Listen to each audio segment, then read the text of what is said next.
Good morning. Hello, everyone, and welcome to the Wisconsin Women in Higher Education Leadership 2020 Conference, Connected Leadership, Resilience, and Reinvention. We are so excited to have you with us today. My name is Wendy Weaver. I am the almost outgoing president for the WHEL board, and I am thrilled to welcome you to today's event. Here is a copy of today's agenda. We have a very exciting lineup for you today. If you have any technical issues during the event, you can send a chat in Zoom located at the bottom of your screen to the individuals you see listed. You can also send a chat to the panelists, and the people noted here will be able to see it and reach out to assist you. Or another option is to send an email to continuing.ed@uwp.edu with a brief description of the issue and a contact number where you can be reached, and someone will reach out to you and assist you with the issue. A few housekeeping items to note. If you have questions throughout the conference, please enter those into the chat. We will have moderators who will be reading those questions during the sessions. Evaluations will be sent out to all participants after the event, and we appreciate you taking the time to complete those evaluations and provide your feedback on today's experience. Also, the sessions are being recorded, and we will be making those available to the participants after the event. It is now my very great honor to introduce Dr. Deborah Ford, Chancellor for the University of Wisconsin Parkside, who is graciously hosting our event today. Dr. Ford, I'm going to hand this over to you to say hello to everyone. Well, good morning, everyone, and thank you, Wendy. Thank you for your leadership of WHEL, and I believe congratulations are in order as you hand over the gavel to the next, our next leader, and I don't see her on the Missy, I believe, is our next leader for WHEL. So changing of the guard today as well. I also want to welcome all the members of the Wisconsin Women in Higher Education Leadership, the Board of Directors, and congratulate them on launching this virtual conference today in 2020. I also want to express gratitude to Dr. Sharonda Glass, Associate Vice Chancellor for Human Resources, Equity, Diversity, and Inclusion, and member of the WHEL Board. There she is, and thank her for her leadership in bringing together this virtual conference and this opportunity for us as women leaders with our male colleagues to come together and celebrate and learn and focus on our professional development for the day. Today, Dr. Glass and the team have gathered a rock star group of inspiring speakers. So I invite you all to just enjoy. Take time for yourself today. This is about you and your professional development. So fully engage. I also love it. Keep the chats coming. This is a way for us to lift each other up because that's what we need to do in these pretty crazy, chaotic times. And as women, we know that we are leading. I also want to say thanks to the team in continuing education for hosting and planning today's conference. In terms of the logistics, we could not have done this without Krista, Stephanie, and Javon. And if you need any help at all, please, please, please reach out to them. So today's theme, connected leadership, resiliency, and reinvention. And so a few things about those words, and then I'm going to offer a few quotes to get us all centered and ready to go. So resilience is how we respond, how we react, how we integrate ideas, disciplines, industries, and ways of doing. So today I hope that I know you're gonna learn some new things, and how you apply those is really up to you. The other thing I invite you to do is meet a new colleague virtually. So we have over 200 folks in today's conference. And so even though we're virtual, we can still connect because we can all see who's on this. So reinvention is creating anew. How are we responding to the challenges that we have of the twin pandemics related to social unrest, systemic racism, and certainly the health emergency related to the pandemic? So how are we reinventing in our own response? But more importantly, how are we planning as we get through these pandemics, but also how are we leading? We're going to learn that today. So here are a few quotes to get us centered and going this morning. The first one I offer is from Joseph Campbell. He says, "We must let go of the life we have planned so as to accept the one that is waiting for us." Resilience and reinvention. That's what Joseph Campbell was thinking about. Number two, from another one of my favorite leadership authors, is from John Gordon. And he says, "Grit is clarity of mind, purpose, passion, optimism, faith, love, hope, and quite honestly, stubbornness. Always remember that circumstances don't create or define you. You create your life from the inside out." And I love and enjoy a little bit of race car driving. That's something my husband enjoys, so I do that with him. And this is a great one from Mario Andretti. And you probably feel this a little bit right now. "If everything seems under control, you're just not going fast enough." And a couple from the late Ruth Bader Ginsburg. Wow, what a woman, what a leader, what an inspiration. And she had this to say: "Fight for the things that you care about, but do it in a way that will lead others to join you." That is our call as women leaders in higher education, getting other folks to join us. And she reminds us that real change, enduring change, happens one step at a time. So women leaders, colleagues who are joining us today for the 2020 Wisconsin Women in Higher Education Leadership Conference, congratulations. Thank you for being here today. And let's get the 2020 conference started. Absolutely. Thank you so much, Dr. Ford. We are going to start with our keynote address entitled "Resilience, a Moderator of Emotional Intelligence." Our presenter for this event is Dr. Sharonda Glass, Associate Vice Chancellor of Human Resources for the University of Wisconsin-Parkside.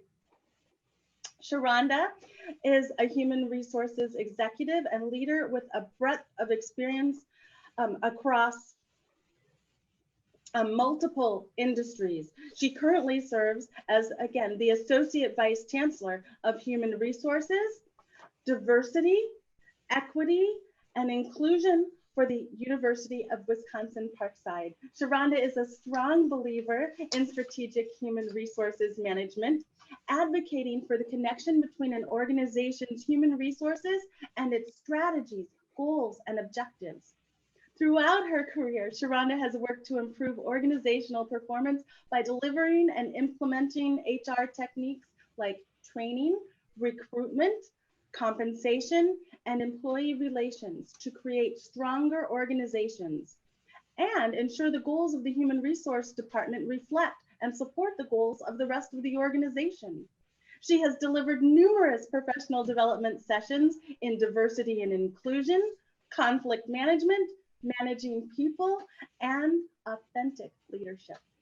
She has taught college-level courses in project management, staffing organizations, and human resources management. Sharonda holds a PhD in business management with an emphasis in human resources, with research in the area of emotional intelligence and professional level certification in human resources. Dr. Glass serves as a member of Wisconsin Women in Higher Education Leadership Board, the Racine Art Museum Board, and volunteers on several community and private organizations. Sharonda, we are thrilled to have you speaking here today. Good morning, everyone. Can you all hear me okay? Great. Well, how's everybody doing out there this morning? Well, after those wonderful quotes from Chancellor Ford, I don't really know that I have a lot more to add. Every quote that she had shared with us this morning definitely talks about the path to resiliency. I have the honor and privilege this morning to kick off this WHEL 2020 conference. And let me tell you, what a year. As we were planning this conference or started planning the conference last year, we never thought we would be delivering it virtually. The other day, someone asked me, how are you doing? How are you managing through all of this? How has this year been for you? I said, well, let me see. We are in the middle of racial unjust. We are in the middle of a pandemic. Of like the likes we have never seen before. We are struggling with how to cope with not seeing our friends and family the way we want to. I haven't been able to travel. I haven't been able to go shopping. I haven't been able to go out to eat. I haven't been able to go dancing, which I absolutely love. So, how am I doing? Well, I'm about half. My current state of being, both as a woman and a leader, have been tested in ways that I never thought they would. I feel like I'm in a constant state of hyper change. I feel off balance. The amount of volatility, uncertainty, ambiguity, complexity is completely exhausting. As a human resources professional, I have to admit, in all of my years of work in HR, this has been the most difficult of my career. However, I am completely optimistic. I always see the glass as half full, and I know that we can get through all of this. My job this morning as the keynote speaker is really to get you energized. And like the last 6 months, my speech is a little unorthodox. As I begin to think about how to energize, refresh, and inspire you, I have thought a lot about what I could share.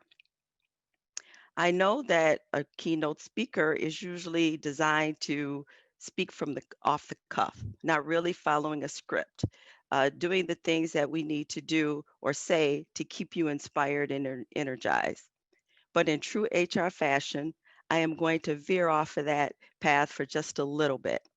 I want to share some information with you this morning also about resiliency, emotional intelligence, and how leaders to lead during unprecedented times.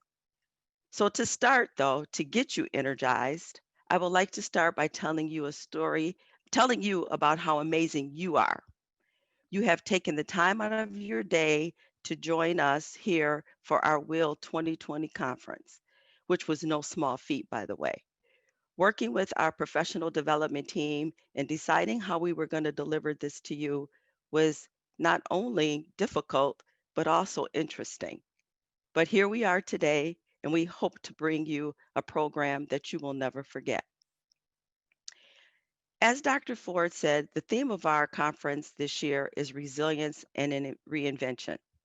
And as I was thinking about what I was going to say, I thought about the behaviors and the characteristics I have come to associate with resilience. What actions must a leader take to demonstrate resilience and reinvention during turbulent and unprecedented times? As a human resources professional, what advice or what recommendations would I have for female leaders during ambiguous times? The best advice I came up with was this. Next slide.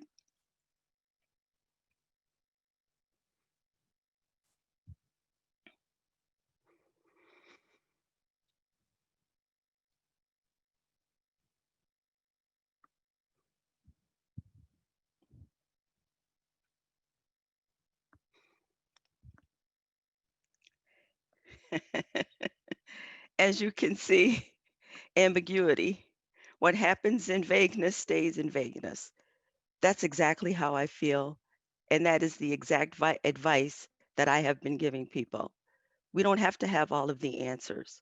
We just have to be ready to make sure that we understand what it takes to move forward.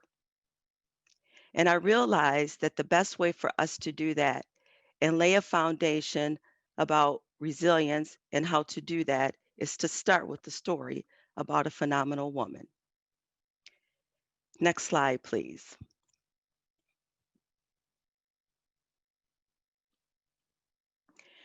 Once upon a time, in a land far, far away, there was a young girl born in Mingora, Pakistan, where welcoming a baby girl was not always cause for celebration.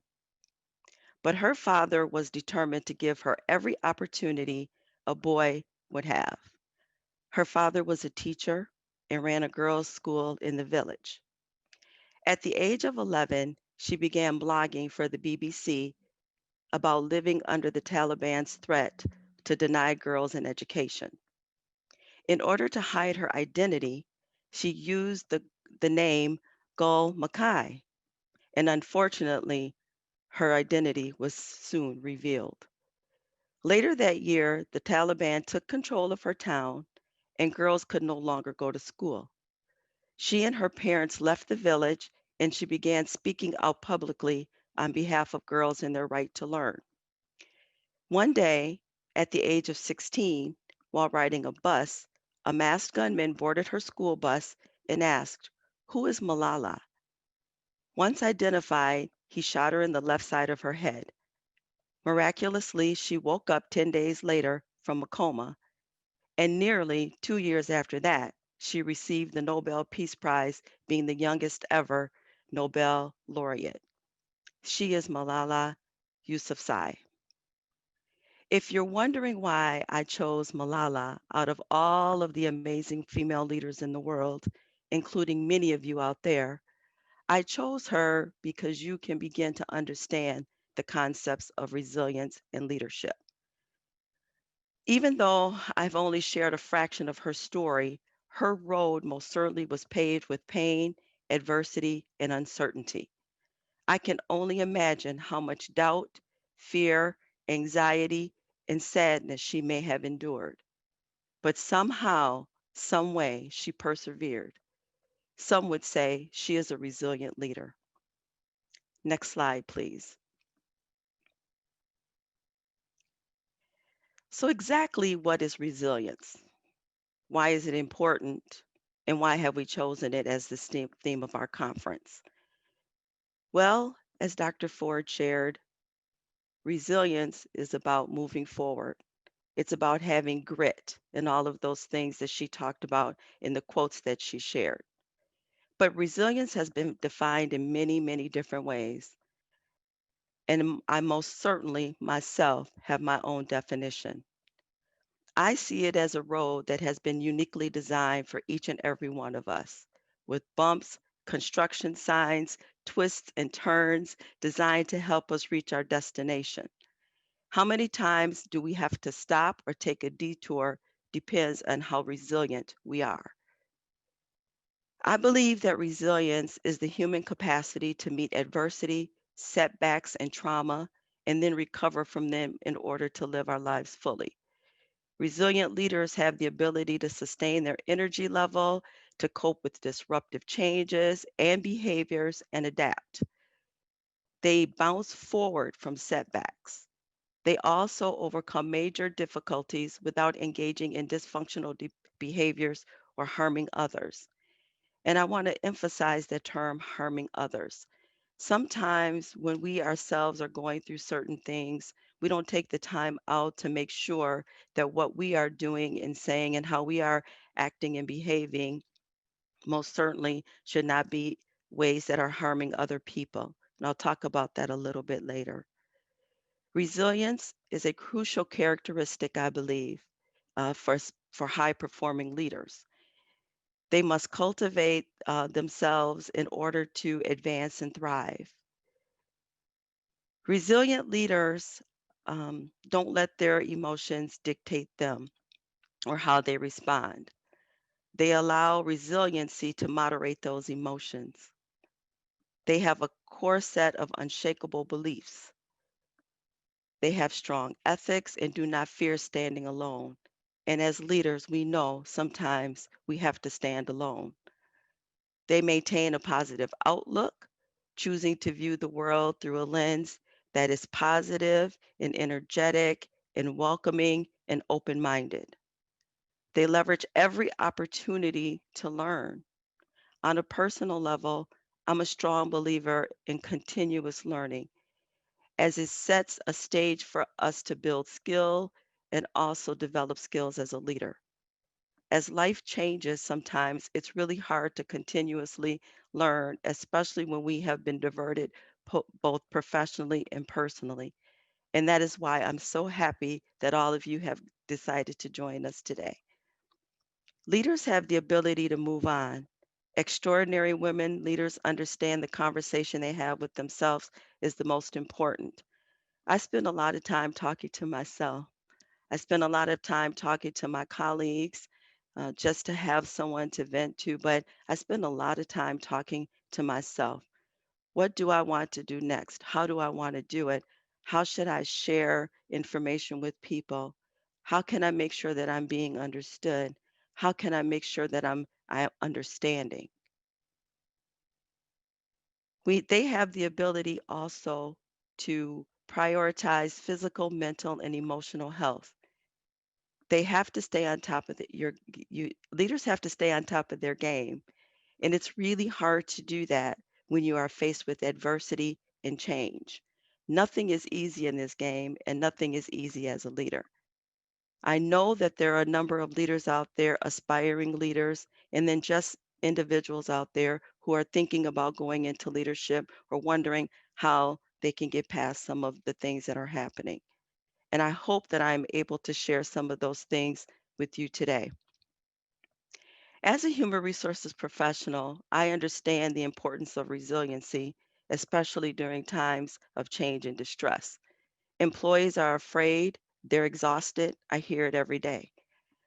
They are looking to leaders to make sense of what's happening in the organization. They're afraid they may lose their jobs. Some of them employees have been downsized, some employees have been furloughed. We all know that organizations survive when they are emotionally healthy.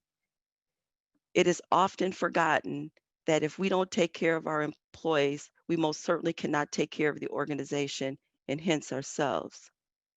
Leaders must understand that in order to be strong, they have to take care of themselves. An analogy that I often use to demonstrate this in training and with students is something that I learned long ago.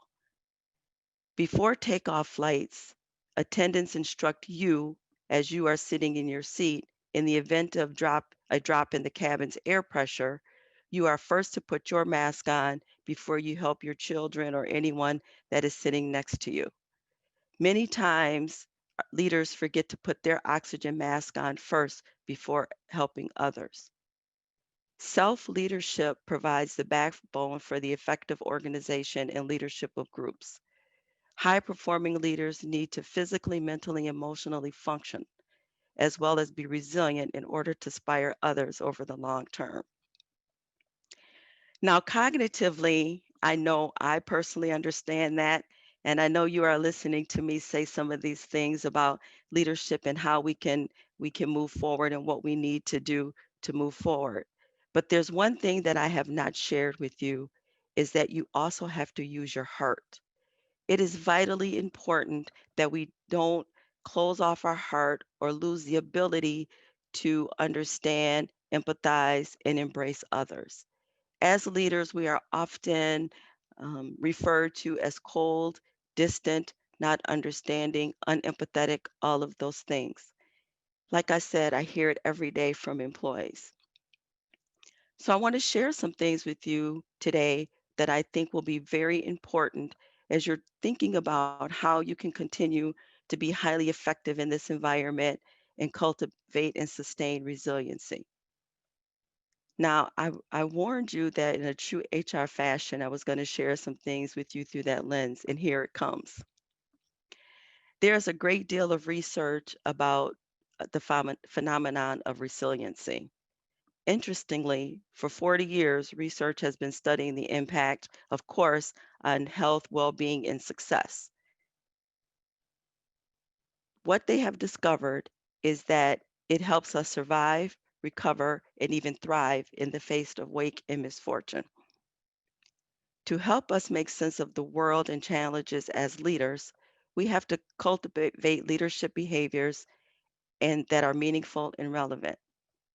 An interesting piece of information I found when I was looking at all of my old information and new information, there was a study done by Duke University that shared 3 centuries of historical data, and it showed that women are more likely to survive famines and epidemics over men. Now, that personally did not um, surprise me. I know what I have done as a woman, a leader, a mother, a wife, all the things that we have to do on a daily basis. But it was interesting to know that they have been studying this and looking at this for 3 centuries. It just speaks to the resiliency and the ability for us to thrive, provide, and survive. So when you think about resiliency and whether or not you have it, you most certainly do. Next slide. But having it and tapping into it are 2 separate things. In my research on emotional intelligence, authors and researchers highlight 5 skills and behaviors of resilient leaders.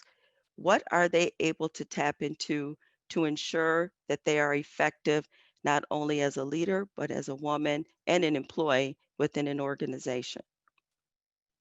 Next slide, please.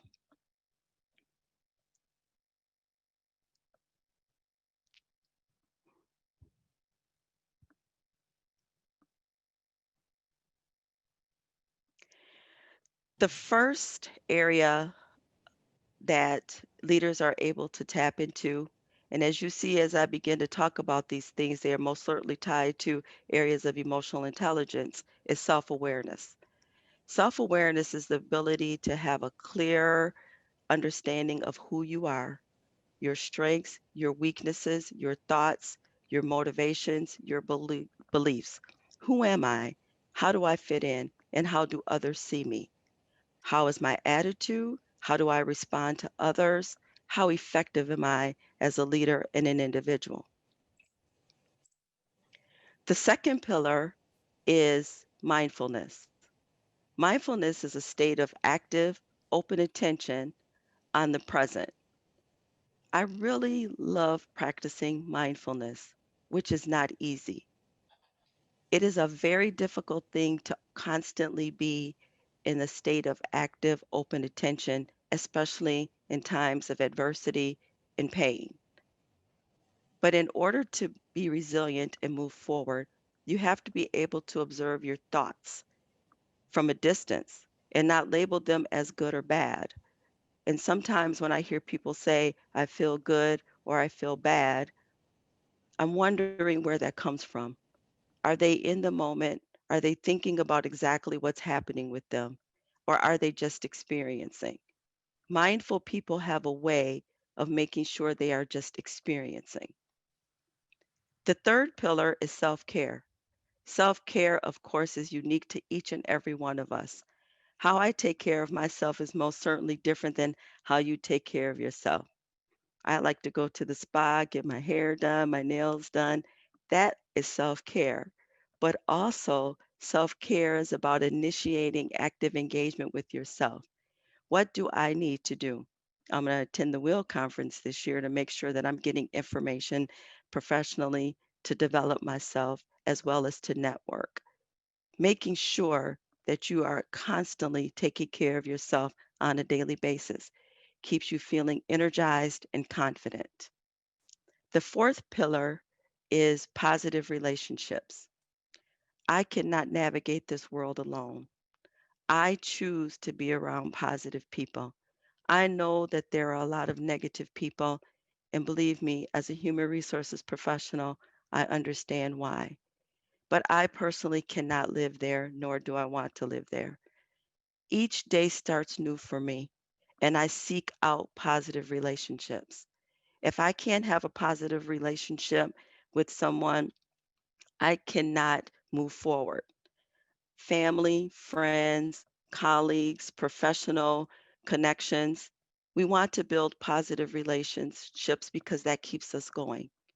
And the fifth pillar that I want to share with you today is purpose.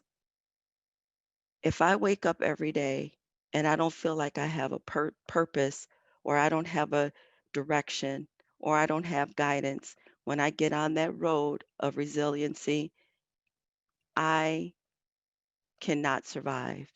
It would be difficult for me personally to survive without having purpose. As the previous slide I showed you, if adversity is the road, then resiliency most certainly paves the way. I truly, truly believe that.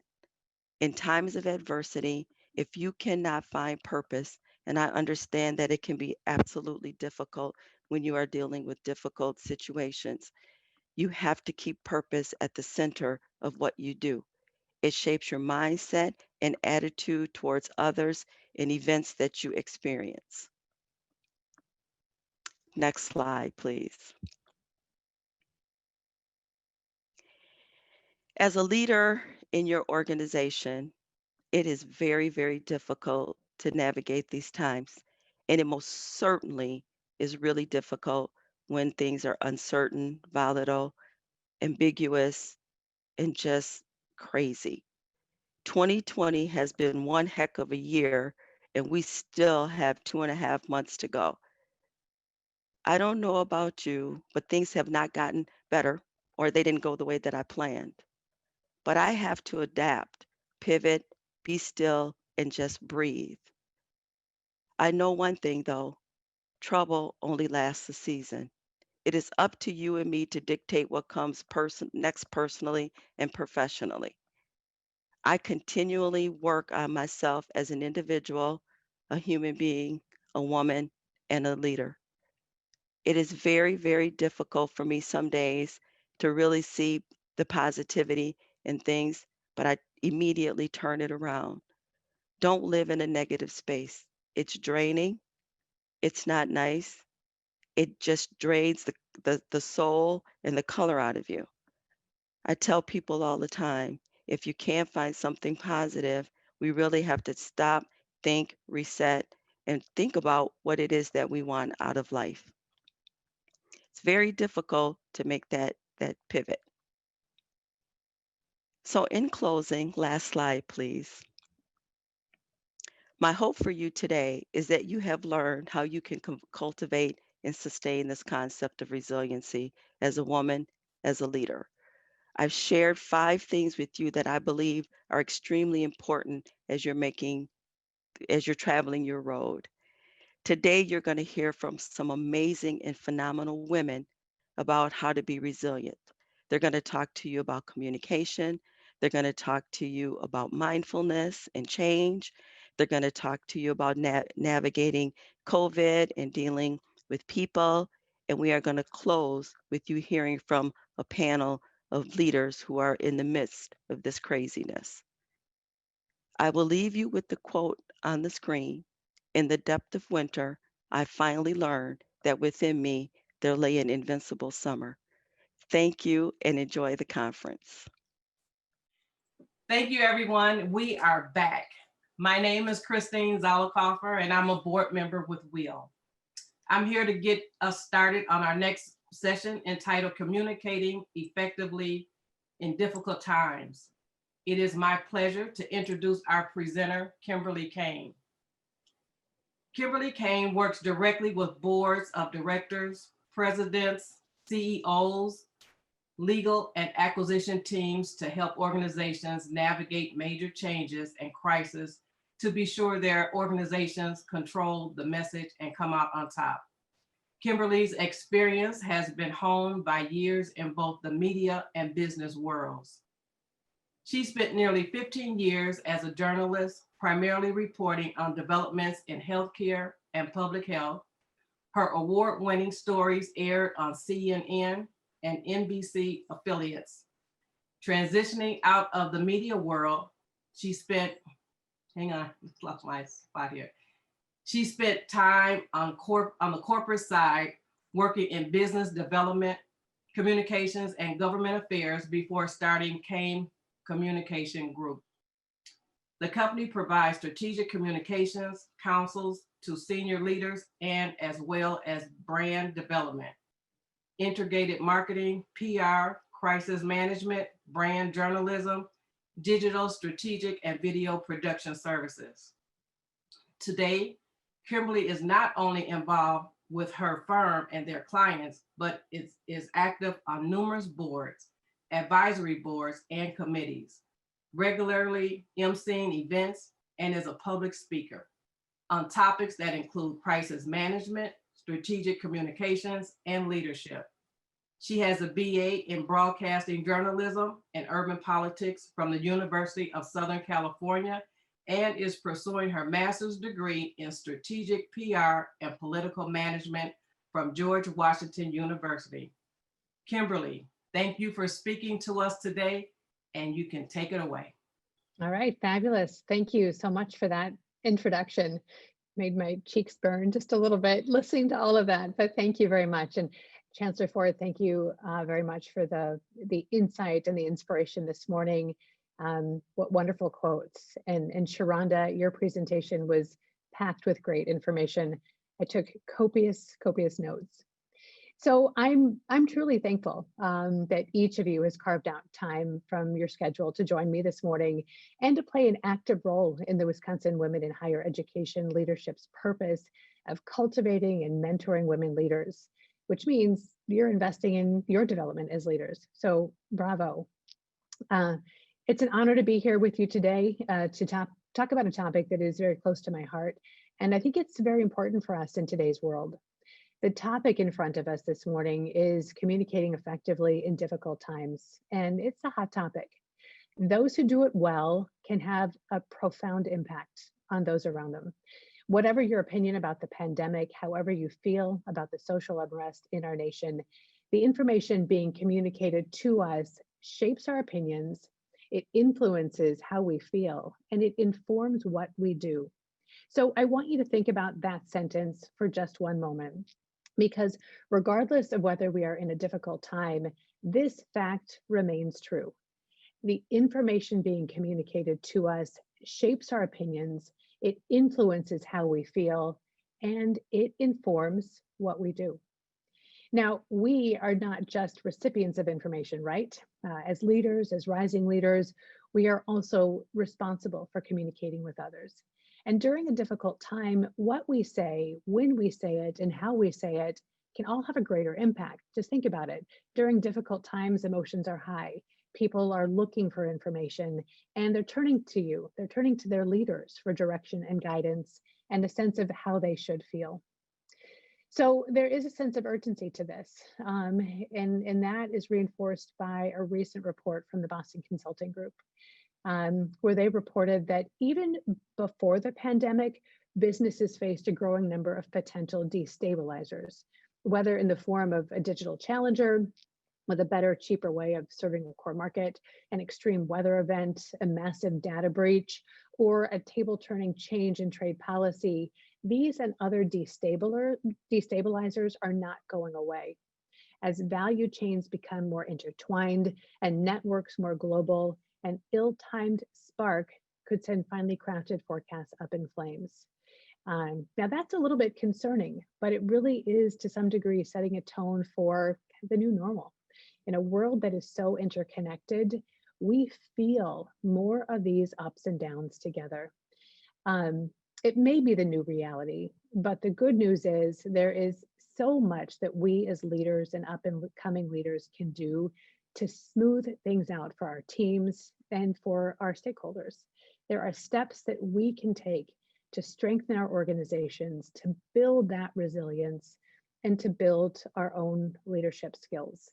So I like to look at challenges as opportunities, and maybe the uncertainty in the world around us right now is an opportunity for all of us. So in this morning's session, what I'm going to do is share core principles of crisis communications, as well as strategies that big brands use to come out of a crisis stronger and more connected to their stakeholders. So that's the umbrella concept.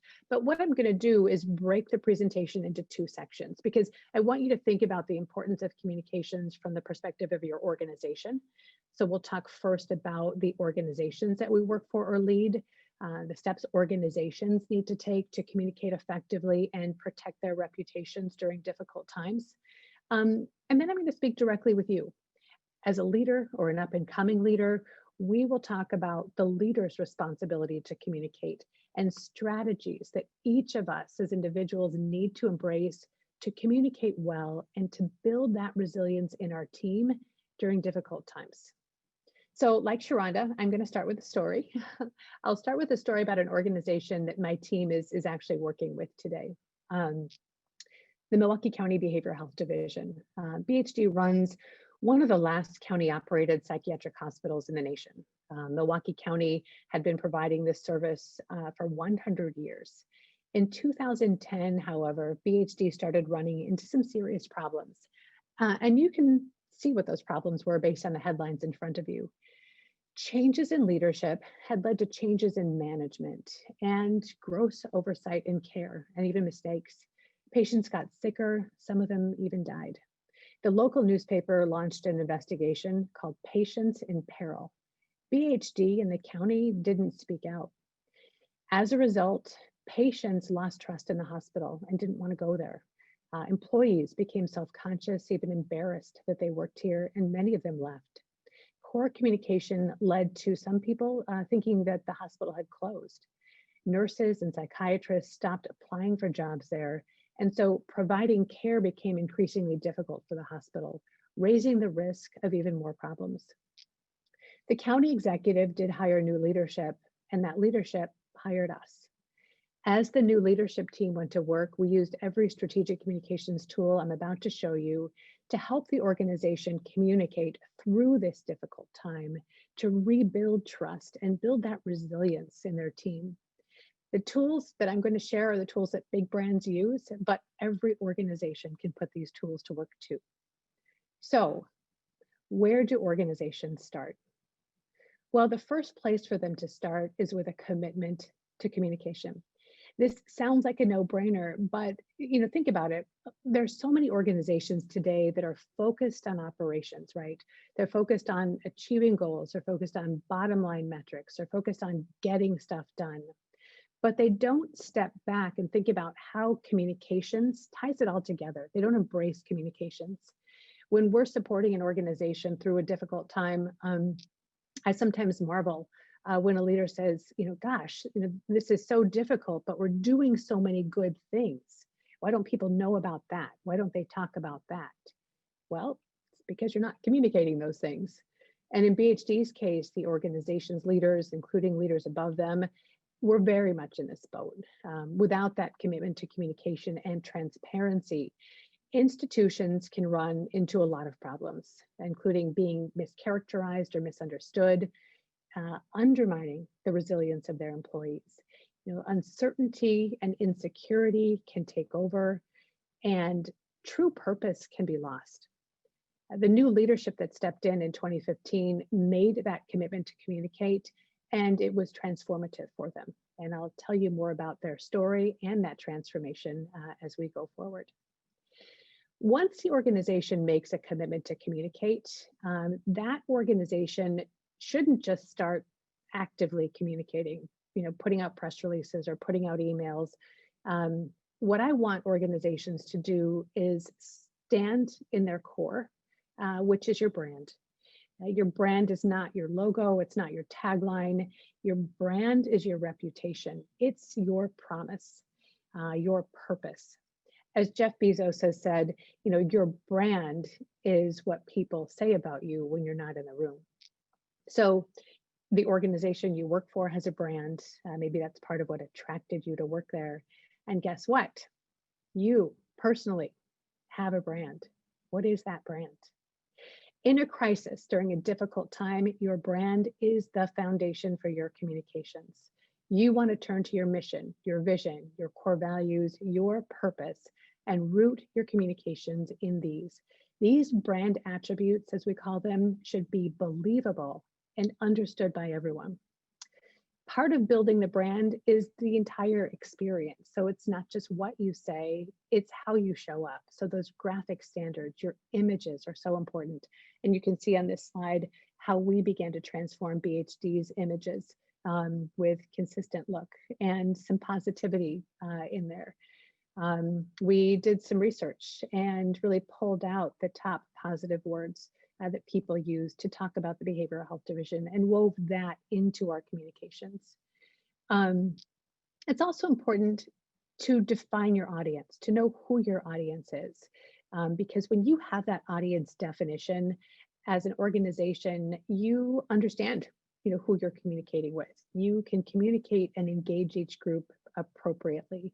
And this is especially important during a crisis. You don't want people to question what you're saying. You want what you're saying to resonate with them. So if you think about your world as leaders in higher education, you probably know that students at your college or university are going to respond to messaging very differently than their parents or even your colleagues. So define that audience, know how to communicate with them.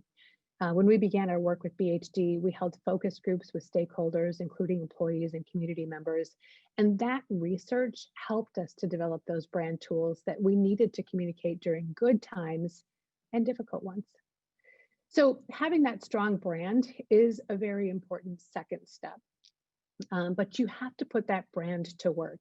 It's not enough for an organization to have its mission, vision, and values up on its website or up on the walls and point to them and say, this is what we stand for. You got to live it. So organizations have to activate those brands, again, make them believable, bring them to life. And they have to do it well before a difficult time emerges.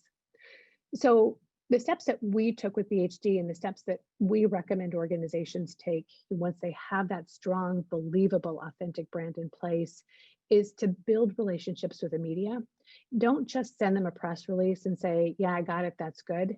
Because during a difficult time, believe me, and this happens all the time with us, media who know you often give you the benefit of the doubt. If they don't know you and what you stand for, it can be an extremely different story. You want to build relationships with your stakeholders and community leaders as well, because during a difficult time, if you're out there saying, hey, I'm a good guy, well, you may not be believable. But if you have amazing people around you who are speaking on your behalf, that is phenomenal. That's vital during a crisis. Engage your employees early. There are so many ways you can do that with your brand. Engage employees in activities, in surveys, get their input, make sure you're reporting back to them. Also, get active on social media. Share news, share announcements, demonstrate your brand in action. So we did all of these things with the Behavioral Health Division, and it was hard. As a government entity, they weren't used to being proactive with their communications. And as an entity led by Midwesterners, their humility actually created some barriers to being proactive with their brand and communications.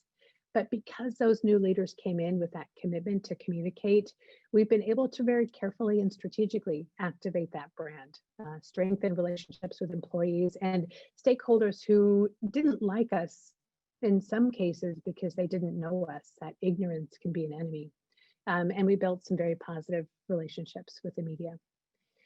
And finally, on the organizational front, you've got to have a crisis communications plan in place, not one that sits just up on a shelf with a lot of words on them, but a crisis comms plan that is meaningful, and that people, especially leaders and individuals who need to be part of activating that plan, understand. They know what to do when a difficult time happens.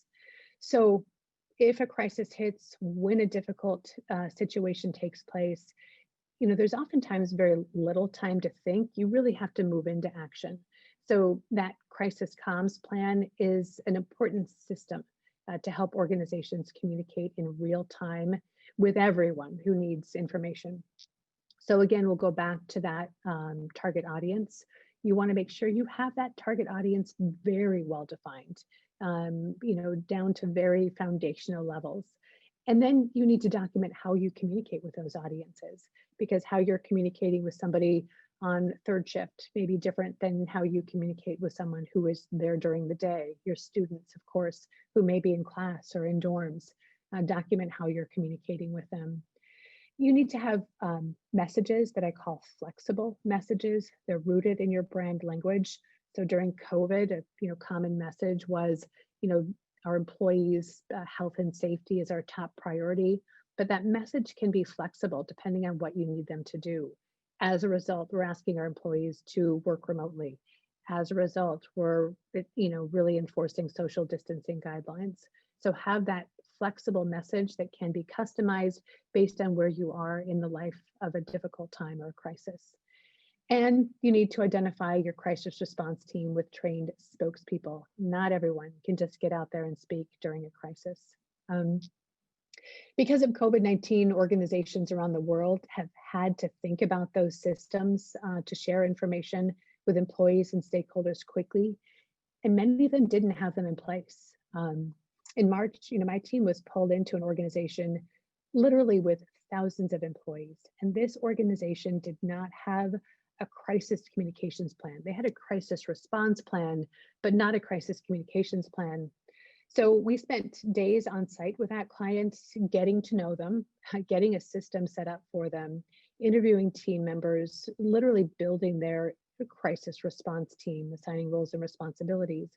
But it was days before we were able to get meaningful, authentic, fact-based communication out to their employees and their stakeholders. So, imagine the impact of kind of that unknown, that uncertainty, and how employees felt, their trust, their own feeling of resilience and sense of security. We've got to be able to communicate quickly and meaningful with our stakeholders during a difficult time. So these are, from an organizational standpoint, the tools that the big brands use to communicate effectively every day of the year and during difficult times. And I would encourage you to look around you and think about how those tools are in place, how well kind of fine-tuned those tools are within your organization, and think about how you can improve them, because they are vital to communicate during a difficult time. But organizations and systems, they're the framework, right? They're kind of the structure around us that's set up or not set up during a time of crisis. But it's our leaders, it's each one of you who actually create the picture in that framework. Being that effective communicator can be very difficult during a difficult time. It's easier to do what BHD had done, to close the windows, to hope it all goes away. I'm actually working with one leader right now whose organization is in the midst of a prolonged crisis. And when I started working with him just a few weeks ago, he said to me, Kimberly, if I had my way, I would just put my head in the sand and wait for all of this to blow over. Well, crises rarely blow over.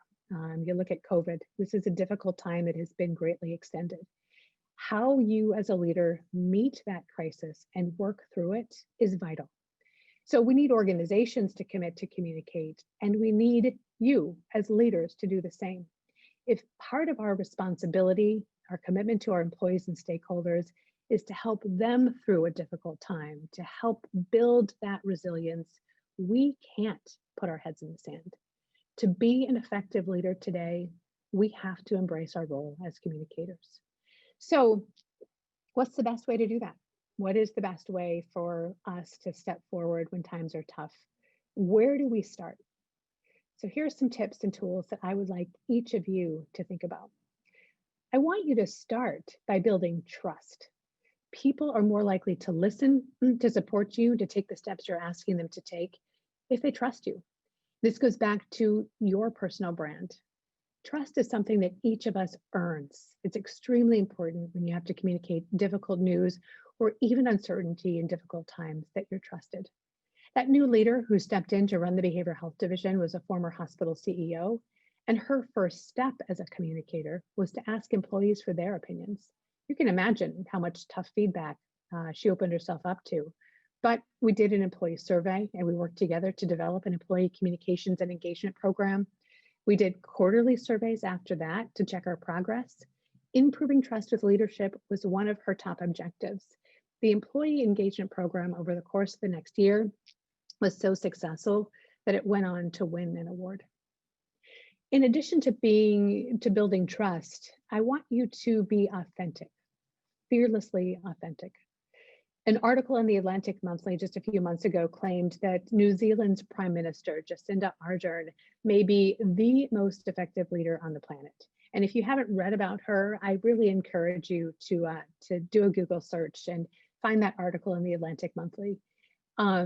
because she really is an amazing individual. She emerged as this extremely effective leader during the COVID-19 crisis. And one of the reasons was her authenticity.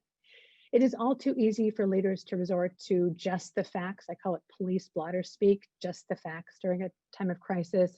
But Jacinda Ardern showed empathy during the time of crisis. She spoke from her heart. She even let people into her homes through social media and wore a sweatshirt and showed how she was dealing with, having to be at home in the isolation. People not only listened to her and even accepted the very strict decisions she decided to make through that pandemic early on, but they just recently, I think earlier this week or last week, overwhelmingly re-elected her to office. She swept the election. So that trust, that authenticity enabled her to make tough decisions and enabled her to win another election. The other thing I want to encourage you as leaders and communicators to do is to know your stuff. I moderated a panel a few years ago that included 3 men and 1 woman. The topic was commercial real estate and development. And commercial real estate, as many of you may know, is a very male-dominated profession. But the woman on the panel, Linda Gorens-Levy, outperformed the guys. She was amazing. I talked to her afterwards and she said to me, Kimberly, I prepare 4 times more than the guys do. And it showed. It showed. She was outstanding. So make sure that as you're developing your skills as a communicator, that you're not just talking off the cuff. You really develop a technical command over your subject matter. If you don't do that, people may not take you seriously. And this is especially important, ladies, as we move up the ranks in what is still largely a men's world. We've got to not just put our game face on, but we've got to have the facts. During a difficult time, I also want you to over communicate.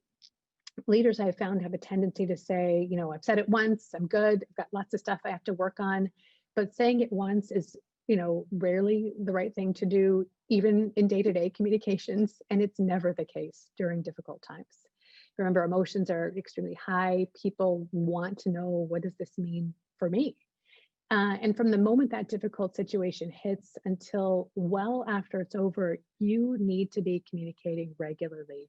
You'll feel like a broken record player, but that's how you get your message across. My son Spencer is actually a senior at Augustana College, and that college has turned on its communications to parents this year. I really appreciated it. I receive information at least weekly, sometimes more often than that, about how the college is handling the coronavirus situation, what students and families can expect. And I appreciate it. It makes me feel a sense of security and helps me know what I need to plan for.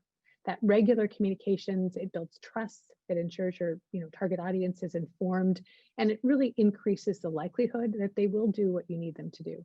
Not always with teenagers and college students, but over communications gives you a better shot. And finally, I want you to have the confidence that you can be a strong communicator. Few of us are an Oprah Winfrey or an Abe Lincoln, right? Maybe we're not born superstar communicators, but every one of us can learn how to do it well. Believe it or not, I was the shyest kid on my block growing up. I hid behind my mom's legs, and when my parents tried to get me to come out of my shell by enrolling me in theater, forget it. Oh my gosh, it was embarrassing. I panicked. And if you feel uncomfortable getting out in front of people too, if you feel unsure about what to say or how to say it, I encourage you to set some goals.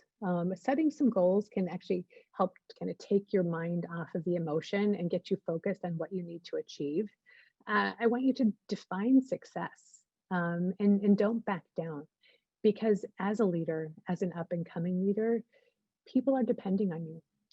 So for some reason, I decided I wanted to become a broadcast journalist. And then I realized, okay, wow, this means I've got to build some confidence in my communications. So I worked really hard to overcome that shyness, and it really paid off. Here I am today. So by committing to communicate, by investing, in critical communications tools, and by empowering its leaders to communicate with confidence, how did the Behavioral Health Division do? Well, we've got a short video we're going to show you, and maybe a little bumpy for some of you, depending on your whether you're plugged into Wi-Fi or whether you're plugged into hardwire or Wi-Fi. But let's go ahead and see how BHD did. Know that it takes a special person to care for the most underserved populations. And joining me now are Jeff Munns and Lauren Hubbard, who work for the Milwaukee County Behavioral Health Division. The Milwaukee County Behavioral Health Division is kicking off a campaign called Light and Unite Red. I'm joined by two ladies who are here to explain some of the aspects of the campaign. So for the full week, there is a plethora of activities that the community can come out to, engage, learn.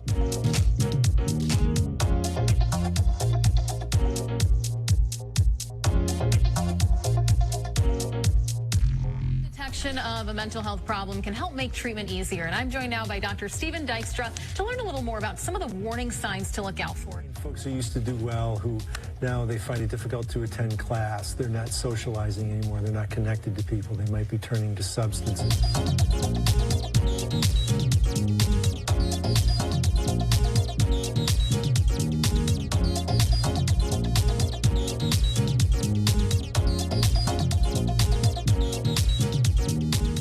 Biggest gift you could ever give is the gift of yourself to another person. Now, this campaign features billboards, bus and radio ads all over Southeast Wisconsin. Nurses hired are eligible for a number of incentives, including a $5,000 sign-on bonus for full-time RNs. But isn't it nice, George, to see people really excited about their jobs and really love going to work? Rare and perfect. Yes. Talk about a dramatic change, right? Where they couldn't find employees, they couldn't keep employees, and through the work that we were able to do, through that commitment to communicate by the leader of the organization, we were really able to transform the Behavioral Health Division for its employees, its stakeholders, and for its parents. So bottom line, not parents, patients.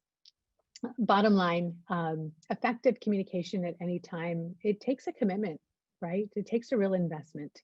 And during difficult times, especially, we need leaders like each of you to be ready to inform and empower your teams, to build that resilience, and to give your teams the confidence that they need to get through difficult times. It's exciting to know that you are investing time in developing these skills, and it's awesome that I've had the opportunity. I'm honored again to have been able to share some insights with you. So I think I put my direct line, direct communications on here. Maybe it's on the next slide. If you have any questions, if I can be a resource for any of you at any time, please don't hesitate to reach out to me. I'd be happy to help with anything. So thank you very much to all of you. I think we have some time for questions. Yes, we have about 10 minutes if people want to go ahead and put something in the chat. Great. I think you're getting a lot of thank yous. Yeah. Many people enjoyed your presentation. Thank you. I see some great comments and I really do appreciate it. Yep. Dr. Ford thanks you for reminding us how important brand and communication is. Yeah. And thank you for sharing your success story of the BHD and for being authentic and how appreciative she is that you are here at UW Parkside and part of the leadership board.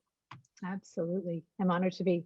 I do see one question that's come in from Caitlin Dobson, and she asked if I could talk about some of the biggest mistakes that I've seen in communications. That's a great question. And I was talking with someone about this earlier. I call it flipping pancakes. And one of the biggest mistakes that I see is organizations and leaders who don't do that upfront research. They measure success in activities. Look at all these brochures we put out, or look at all the emails that we're sending. Look at all the stuff that we're creating. And instead of thinking about impact. So I think one of the most important things you can do is set measurable goals and objectives for your communications. It's hard. It's hard to do that sometimes if you don't have all the research up front. But I always want to know how my success is going to be measured. And I think it's extremely important especially as we build credibility in communications, for us to do the research up front, to set objectives, and don't measure your success in activities or flipping pancakes, I call it. Flipping pancakes is kind of like no brainer. Anybody can do it without thinking. I want you to measure your success in actually achieving outcomes. And you can do that by doing that research up front. So, one quick example I have for you is, I'll go back to that recruitment campaign that you heard about with the Behavioral Health Division. They had so many open positions that they needed to fill on all of their shifts. And we set a measurable communications objective of ensuring that they had a certain number, I can't remember exactly what it was, of qualified applicants, not just applicants, but qualified applicants, because we knew that for them to hire the right employees, they needed to have the right qualified people coming into the funnel. So that was a measurable objective that we helped them achieve. And within a month, they were able to fill all of the open positions that they had on their shifts. So one of the biggest mistakes is that people don't do that research and set measurable goals. I think, another mistake is that they don't communicate often enough. So if you feel like a broken record player, again, you're doing the right thing. That helps you get your message across. I see Like a couple the other next questions. question Yeah, is from Abby Ford. Do you have any recommendations for building confidence to have difficult conversations? Sure. Yeah. I think empathy is one of the most important things that you can invest some time in learning about. Empathy doesn't always mean, saying what your employee wants to hear or what the person that you're having the difficult conversation with needs to hear, but it enables you to meet them where they're at. So you're not coming at them with top-down communications, but you're actually coming with them in a way that you can relate to them. I understand how you feel, or I understand how this could happen, considering all of these things happening in your life. But let's talk about what success looks like in your job or in this role. And I think, when you use empathy to bridge that gap and have a meaningful conversation, it can transform a difficult conversation into one that's actually pretty empowering. The next question is from Sarah Rolchin. I'm sorry if I said your name wrong. Personal branding is a new idea to me. Can you expand on that? Oh, yes. And if you want to talk with me about personal branding, I'd be happy to talk about it. In fact, my team does presentations, workshops with groups about personal branding. I often ask two questions. What's the problem we need to solve? And what does success look like? So I think the problem you need to solve is start by asking, why is having a brand important to me?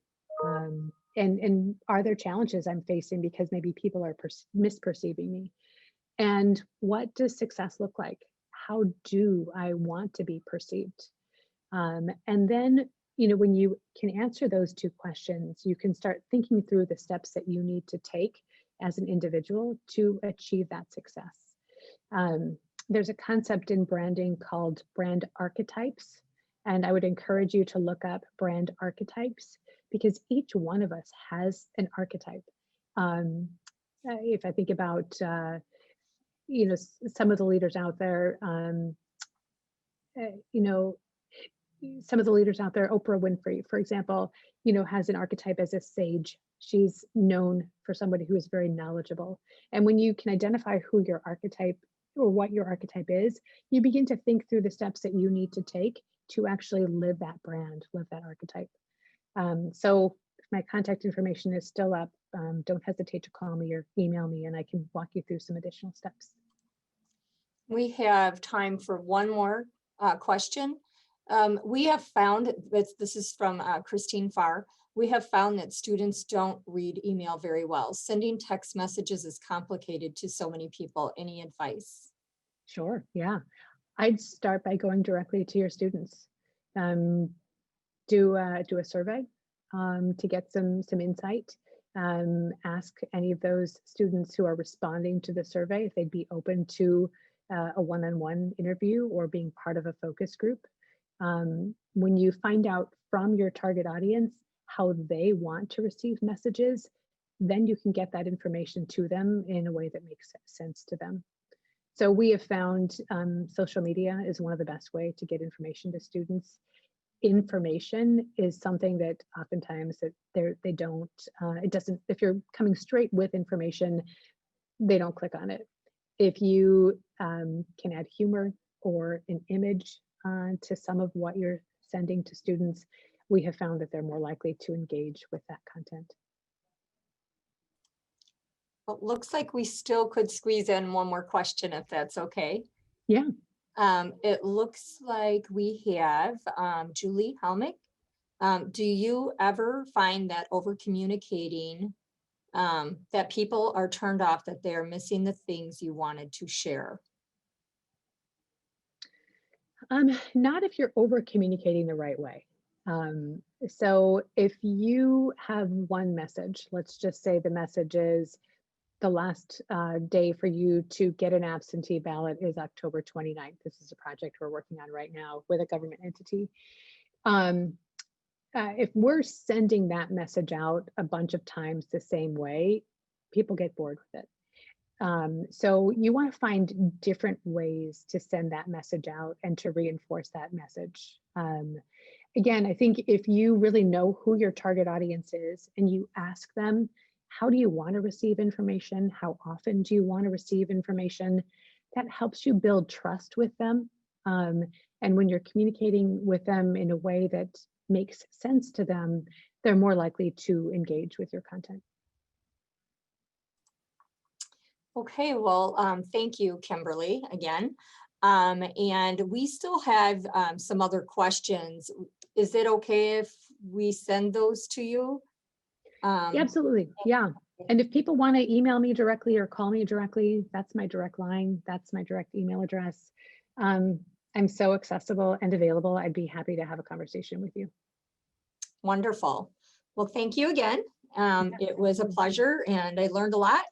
And so now we're going to go ahead and take a break. Welcome back, everyone. My name is Missy Skrzyszewski-Servant. I serve as the outgoing vice president on the WHEL board and so very honored to be stepping in as the president at the close of this conference. It is my pleasure to introduce our speaker for our next session, which is entitled Dealing with the Psychology of Change. We are excited to have Dr. Janet Taylor here to present on this today. Dr. Taylor is a community psychiatrist in Sarasota, Florida. She is on the front line battling the emotional and economic impact of mental illness. She holds an MD from the University of Louisville, completed her psychiatric residency at New York Medical College, and obtained an MPH from Columbia University's Mailman School of Public Health and Health Promotion and Disease Prevention. She had a column in Family Circle magazine, Asked Dr. Janet, and NBC, The Today Show, and CNN. She is a former host of the Discovery Health OWN series, Facing Trauma, and was the guest care director for the Jeremy Kyle Show. Dr. Taylor is a frequent speaker on the impact of racial trauma and racism, anti-racism, and conscious allyship. Dr. Taylor is experienced in diversity and inclusion, work including cultural competence, and more importantly, cultural humility. She is an expert in implicit bias through the lens of neuroscience and behavior. She's an expert in self-care and post-traumatic growth and has created a reset program to address both. She both counsels individuals through her practice and works with organizations and teams in the classroom to improve diversity awareness, diversity management capabilities, and individual coping skills to mitigate bias and improve communication skills, self-awareness, and team functioning. Dr. Taylor, thank you so very much for being a part of our conference today, and please take it away. Thank you. Thank you so much, Missy. And I want to acknowledge Chancellor Ford, Dr. Glass, and also Kimberly for her comments, my other panelists and presenters, and mostly all of you for taking the time to be on this important conference today. speaking about women in education and leadership. So I want to start with, we can go to the next slide, please. I want to start with a poem that was written by Lucille Clifton, and she was a Black poet, and she was the former poet laureate of Maryland, and twice a runner-up for a Pulitzer Prize in poetry, but it's called Won't You Celebrate With Me? Won't you celebrate with me that what I have shaped into a kind of life? I had no model, born in Babylon, both non-white and woman. What did I see to be except myself? I made it up here on the bridge between starshine and clay, my one hand holding tight my other hand. Come celebrate with me that every day something has tried to kill me and has failed. Now, for most of us, our lives aren't like that, but reflecting on what first Dr. Glass talked about resilience, which I think this poem illustrates, and also crisis for too many people, and especially maybe some of you, we may wake up every day feeling in some state of confusion or crisis. And I want to talk about the impact that that has as we face and manage our way through transition and change, knowing that no day is ever like the same. And when we have those skills, it can empower us. Next slide, please. So how did we get here? I would be remiss if I didn't acknowledge the elephant in the room in the terms of, the two pandemics that we've been living through, COVID-19, racial unrest and unreckoning, and the vulnerability that's made most of us feel. And it's a vulnerability that I think was needed, because if it hadn't been, in my opinion, for COVID, where we were captive at home, not by our choice, but watching TV to get information, and really, I think in a new way, unlike I've seen in my lifetime of 58 years on this planet, a new way of individuals looking at how we treat each other based on our identity, based on our ethnicity, who we love, how we live and work. And so it's created a focus on not only systemic racism, but structural racialization, which is those processes that continue to exist in our institutions, education, housing, healthcare, which we saw and continue to see with the disparities in terms of who's dying the most from COVID-19, with a focus on essential workers, which are primarily women, primarily brown and Black. Black people make up 13% of the population in America, but 30% of them have died with COVID. And looking at racism from the lens of power, who has access to resources, and then internalized oppression, which can apply to any group, any marginalized group that feels biased or oppressed, but what that means in terms of integrating into the community. And I think, again, in my opinion, I think where we are is looking at the myth of white supremacy, which goes back 400 years when, scientific racism and the fact that you had Black skin was used to justify being enslaved, and Black Lives Matter, where for the first time since 2014, you can say Black Lives Matter, knowing Blue Lives Matter and all lives matter, but acknowledging what has happened to the Black body for the past 400 years. And the most important aspect of this is, for the first time, it's not just people of color who are talking about racism and anti-racism, but we have multi-generational, multicultural individuals in communities who are looking at how we can together create a new humanity. And if we can have a shared principle, then we can move forward as we educate our students, as we look at our colleagues, and as we try to make it just our world more stable, but more importantly, how do we bring back that stability to ourselves? Next slide, please. So it really begins and ends with the brain. No matter what you're feeling right now, as you're sitting here listening to my voice, if you have listened to all the other presenters, our brain is taking in every single thing.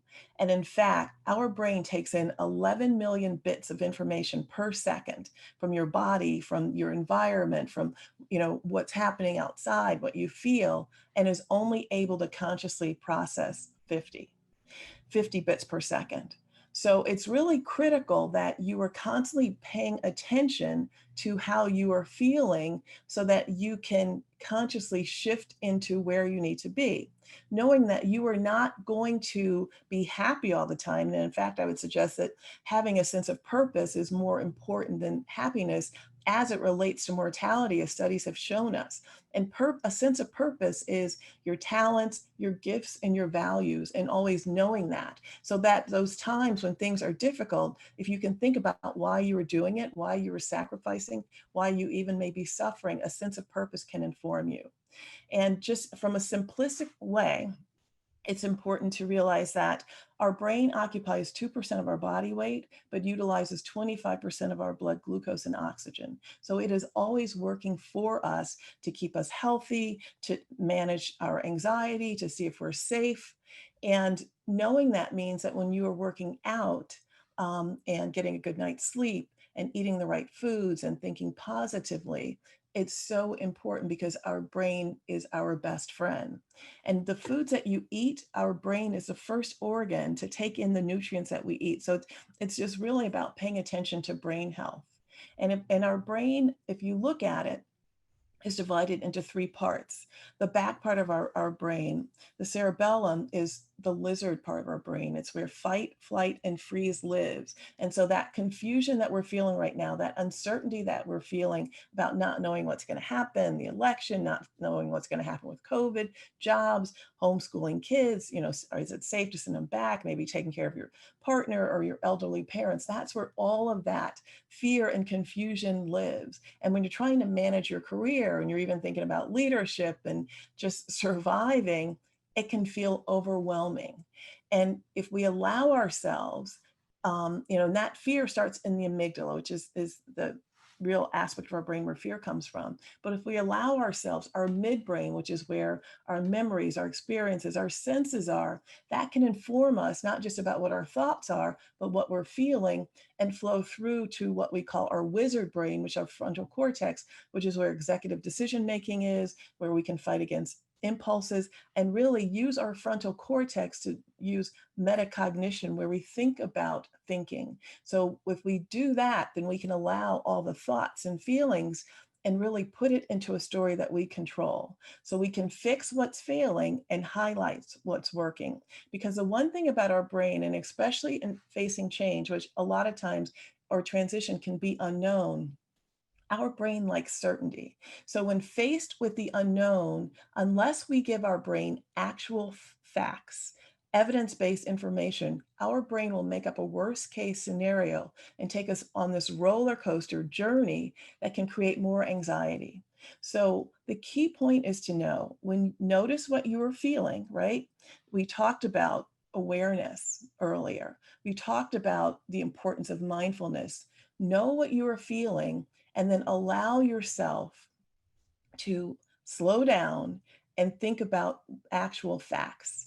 And if we allow ourselves, our emotions change every 20 seconds. But what happens is, in an attempt to control what we may perceive as a bad situation, or to make sure that nothing else that we don't like happens to us, we'll hold on to what's wrong. We will look at the past with fear instead of staying in the present, understanding that we can't get back the past. If we look too far ahead, then that can cause anxiety and uncertainty. And it's really about like right here, right now. So understand that our brain is our biggest ally, and you should pay attention to how you're feeling, but know that you have the choice when you put real information, with your brain, to flip into something that in fact can move you forward into a place that gives you some satisfaction and purpose. Next slide, please. So it's important to make meaning of suffering. Another fact about our brain is that almost 70% of our conscious thoughts are negative. And so the work comes in conscious, is conscious reframing, where you can recognize that you feel some way and ask yourself, even if it's negative, what's another way to look at it? So identify your suffering and focus on shifting into meaning, which means you acknowledge how you feel and you really use your pain to inform you and to challenge that narrative in our head. We all have a narrative in our head that could be when we were at a certain age and something didn't happen. To challenge that narrative and know that we have the opportunity to change that narrative across the lifespan. So when you're facing a change, when you're facing a transition, instead of staying where it may be safe, even though you may be in pain, understand that you have the possibility, you have the potential to carry something new with you where you're going. And the key is to learn from your mistakes, to reflect on what went right, to reflect on what went wrong, and then use that as you go along on your journey. So it really is about adapting, and which means really integrating your challenging experiences into something that lift you. And then I'll talk about post-traumatic growth. Next slide, please. So it's important to recognize your suffering, and suffering is pain times resistance, which means when you are suffering, we really have to look at how much we are holding on to our pain. Next slide, please. Can we skip this one? I kind of messed up in the PDF, thanks. Because what we want to really get to is resilience.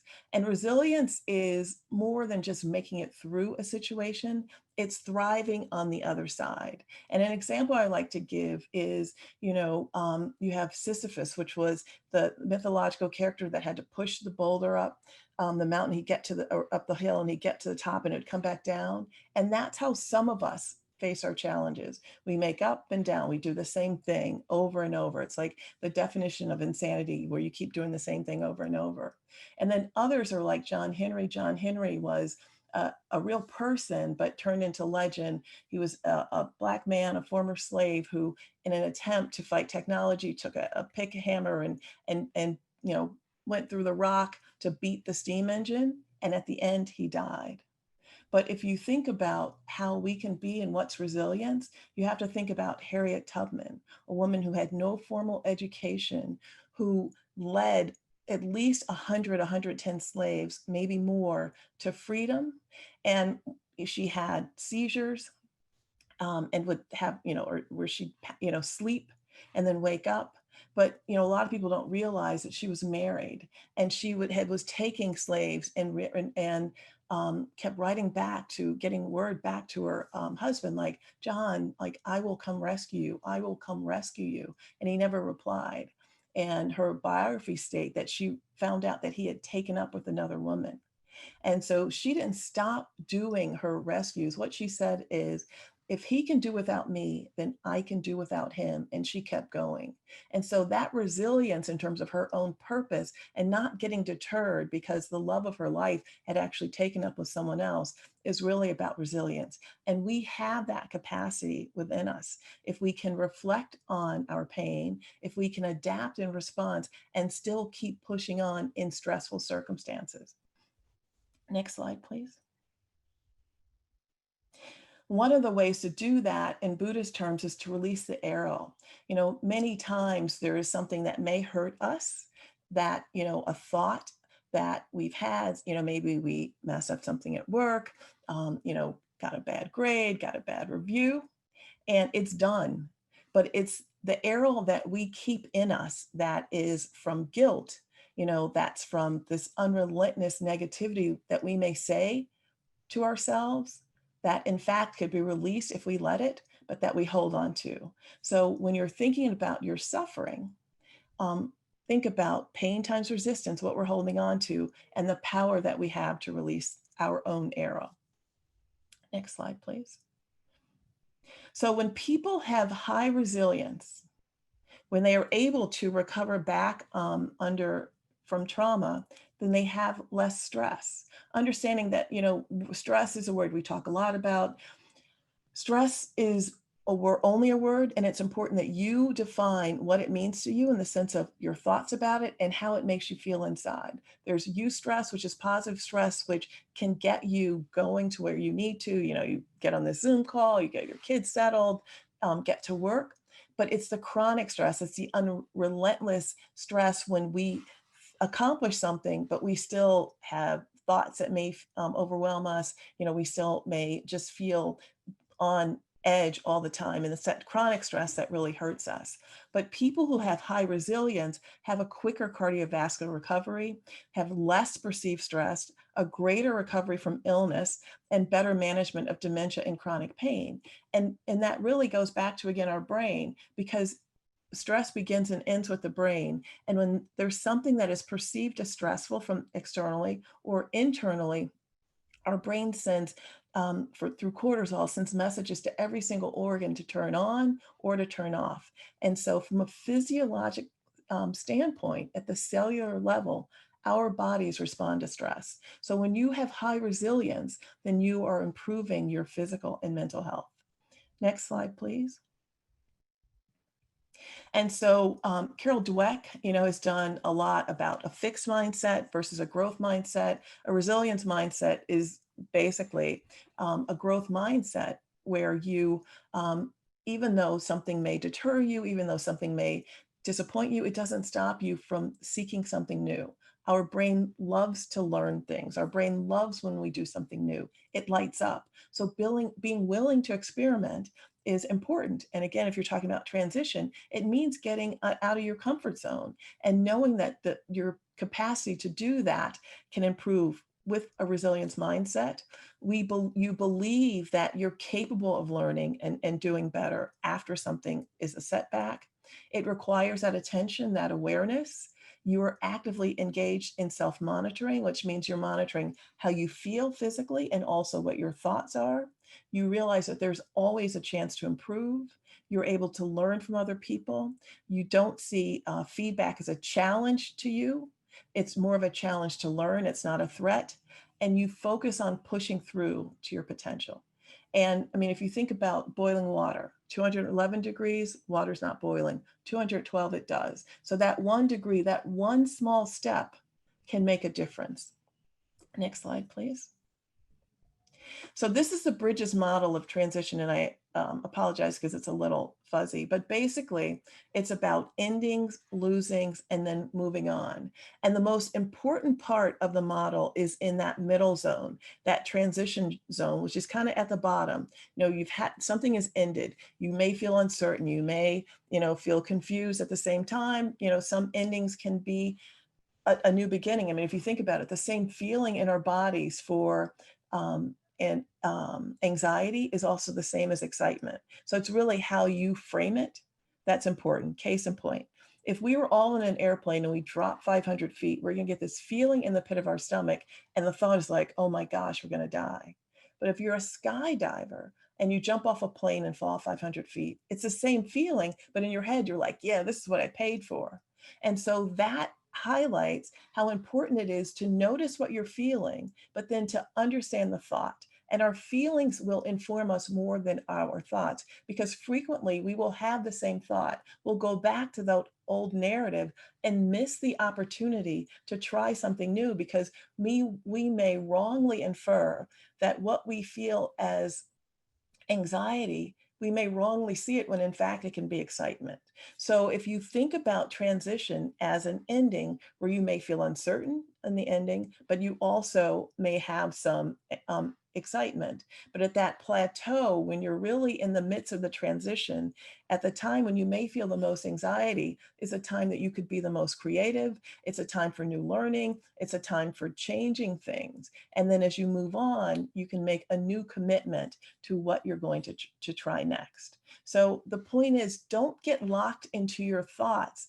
See doors that are closed, see barriers, see opportunities as a way to learn and grow, and really to go back on, reflect on what you've learned. And if many of you are like me, I know I have learned the most when things did not work out the way I wanted them to, but I kept going.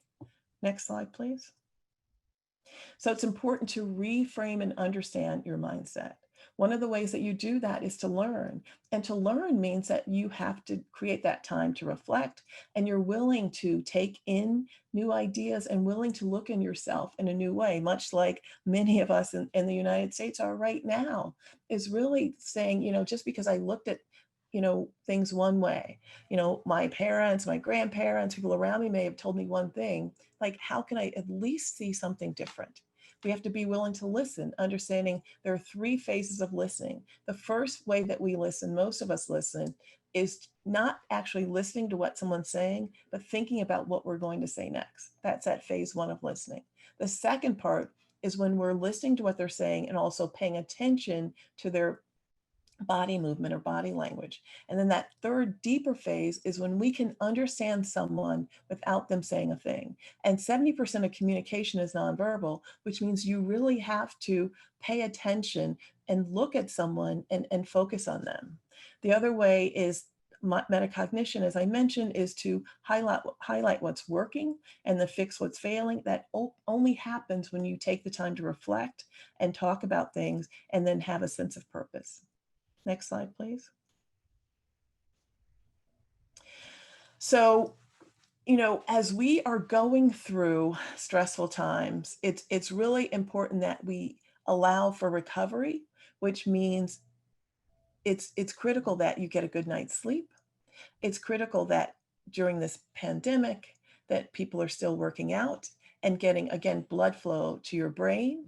It also helps your mood, that you focus on mindful eating and also on positive coping mechanisms, because people are stressed. And when we're stressed, our brains crave what's sweet and salty. And a lot of times people will self-medicate. Maybe you come home, reward yourself with one drink, people are drinking more, but we're going to get through this and people need to be ready to go. So focus on the habits that you have now from a physical standpoint and certainly from a psychological standpoint, and really understanding and reflecting on how you're feeling. And if you are having trouble being motivated in your own life, listen to the quotes that Chancellor Ford taught us. Pick up a book, a biography or an autobiography about someone who has made it, who has struggled, and find ways to motivate yourself. Secondly, we need evidence-based information. As I mentioned, our brain, we focus the best when we have facts. So if you're worried about your finances, do a budget. If you can reach out to a financial advisor, do that. But focus on evidence-based information, because that will help us be less anxious, and a plan always helps. Self-care was mentioned earlier. Self-care is when you put yourself at the top of your to-do list. One of my favorite sayings is, no is a complete sentence. Just because you may be home and working from home doesn't mean that your partner doesn't have to help you with housework or help you with the kids, or just because you're home doesn't mean that you have to take on more.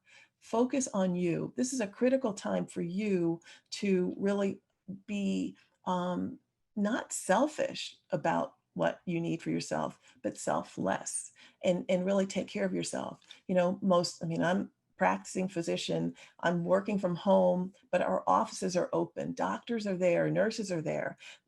Make sure you keep up with your mammogram, your pap smears, your blood work, and take care of yourself physically by checking in with your doctors. And again, the reason that we take care of ourselves is because if you don't do it, who else is going to?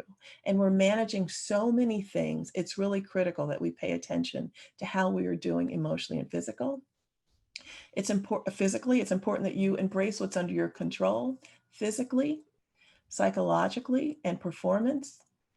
Check in, it's hard. It's not like you're going to a colleague to see, how you're doing. People may be missing reviews or not getting that feedback they need. Check in with your superiors, or if you are in charge of people, make sure that you're telling them how they're doing. Because again, uncertainty about the outside world, uncertainty about what we're doing now can impact everything. So really, from a performance standpoint, make sure that you're aware of that. And then lastly, we as human creatures, we crave being around other people and we miss it. So togetherness while distancing is important. You can, most of us have Zoom fatigue, but certainly you can go on Zoom and learn how to knit or take a painting class, or, there are all kinds of things being offered now on Zoom. It's important that you get outside on a regular basis so you can have a socially distant walk or hike, with your friends or family, or socially distant driveway get together. But it's really critical that you maintain that connection, because isolation is fatal. And in fact, chronic loneliness has the same amount of risk to our physical health as chronic drinking and smoking. So pay attention to what you need. And if you feel isolated or lonely, reach out to other people. If there's no one for you to reach out to, certainly utilize your EAP, or talk to your primary care doc. If you need to talk to a social worker, psychiatrist, psychologist, do whatever you need to keep yourself feeling healthy and happy. Next slide, please. So it's really important that you constantly ask yourself, are you okay? Are you well? Am I well? Am I thriving? Am I being resilient? And then one of my favorite quotes is by Audre Lorde that says, caring for myself is not self-indulgence, it's self-preservation, and that's an act of political warfare. And for many of us, it is, and that's okay. Next slide, please.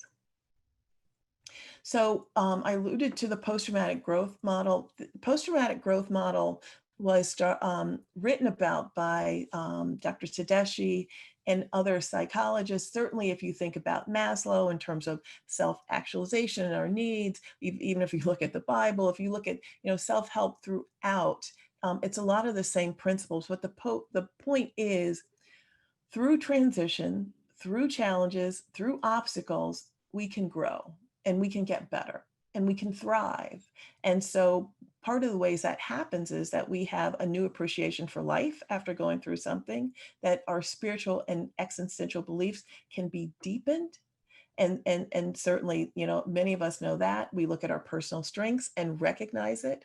We see new possibilities.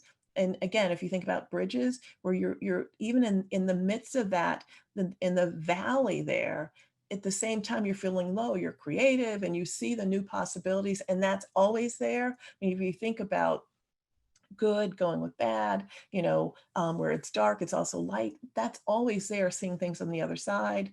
It can improve our relationship with others and forces us to look at different and new outcomes. Next slide, please. And the way that happens is that we are able to change our narrative. We are focused on our resilience. We expand how we cope. We can increase wisdom. And certainly as we get older, the brain changes and adapts in the sense that older people have a tendency to focus, eliminate the negative. They don't focus on it and really think about the here and now and think about family and think about what's most important. We increase our compassion, and certainly self-compassion is when we treat ourselves as we would an old friend. Self-compassion is mindfulness. Self-compassion is recognizing that you are not alone in your suffering, and in fact, together we can be better. And then acts of service. One of the best things to do if you feel lonely and you feel overwhelmed is to give to others, not to the extent that you feel that you are putting putting more stress on yourself. And giving doesn't have to be money, but just even a kind word or service can help us when we're feeling down. Next slide, please. Next slide. Sorry. Next slide. This is where I kind of messed up. Next slide. Sorry. Okay. So what we want to do is resist. And resist is when you push away things that do not make you flourish. You take charge of your life and actually refuse to accept the way things are. Not in a way that's in denial, but in a way that makes you more determined to make a change. Understanding that there are many ways to say no. One can just be no. The other one is you can put it off, but you are in charge of your own life. And you proceed ahead with agency, meaning that it's you and your determination of what's going to happen for you. We fix what's failing, highlight what's working, which again speaks to reflection and really being able to think about what happened, decisions that you've made. You can talk about it with other people in a way that you change your direction and create a purpose that is really driven by you. And let your suffering reflect upon your suffering, so that you make a deeper commitment to your own survival. And in that commitment, you establish the meaning of the commitment itself.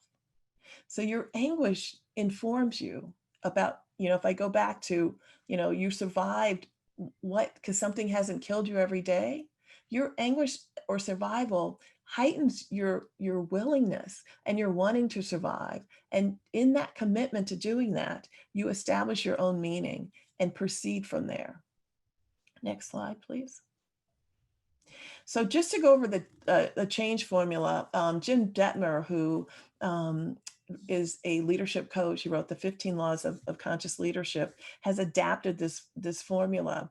And basically, when you're thinking about change, you want, the V is for your vision. So again, establishing a purpose, looking forward to where you want to be.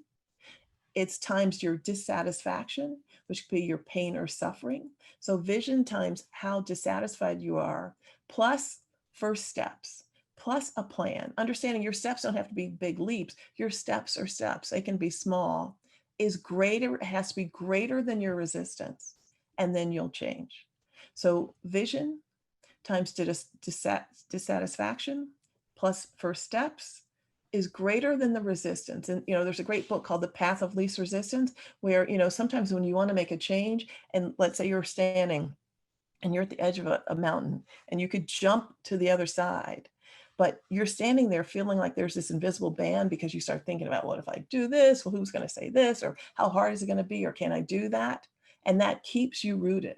But if you take a step and push through that band, then you can expand your possibilities. So the resistance can hold you, but you think about first steps, you think about how big your vision is, and all of that is greater than your resistance, then you can move forward to change. Understanding that changes doesn't mean that you're not going to have some pain.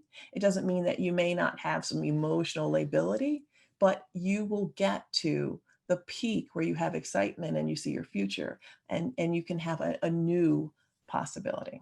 Next slide, please.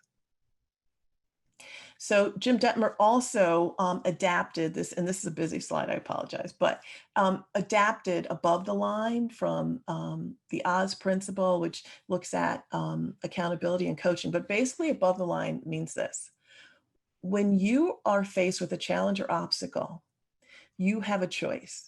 And many people go below the line. They are reactive. They're more committed to being right. They're closed. They're defensive. But we always have the choice to recognize where we are, which means, like, when somebody says something, like, you can ask yourself, am I being reactive? But you have the choice to be conscious. You have the choice to go above the line, where you're creative and you're open and you're curious and you're more committed to learning. And so throughout your day, when you feel yourself reacting to something, ask yourself, am I being reactive, knowing that you have the choice to go above the line, or do I want to be conscious? And actually in my phone, I have an app, Mind Jogger, and it asks me 7 times a day, where are you? And that, like, check in with myself that way. But when you're above the line, you're free. You can play, you can create. And that's how we should choose to be. And you can say, you see here what it says, like, above the line, like, you're winning. And we have that choice to make that switch all day. Next slide, please. So we talked about reset. Next slide, please. So what I want to end with is really the power that we have to reclaim from wherever we are. And you can simply say that by making this declaration: I will now call my power back from anyone, any situation, belief, or event that has held it before now. I invite my power back with ease, grace, gratitude right now, and so it is. And, again, I can't speak enough about just losing the chaos that's outside of us and really finding that time, if it's 5 minutes, if it's 30 seconds, if it's a minute, to reflect on where you are, how you're feeling, what you're doing, what you want, and what you need to get back. Next slide. Because we all have that power. Next slide, sorry. And reclaiming our power is when we stop saying yes, when we want to say no, when we invite our power in just with that command, when we change our narrative, our self-narrative, and reacquaint for ourselves what it means to be powerful, what it means to be resilient, what it means to be a force for good. And we all have that potential. And then lastly is to get it out of our head by not just thinking about it, by writing it down, and then even telling someone about what you're trying to do. And I would invite you all, as you're sitting here, to just think about reclaiming your power, what that would be like, and just making a commitment to yourself, a mantra about just one aspect of your power that you're going to be going to reclaim. And then the second part would be how you're going to do it.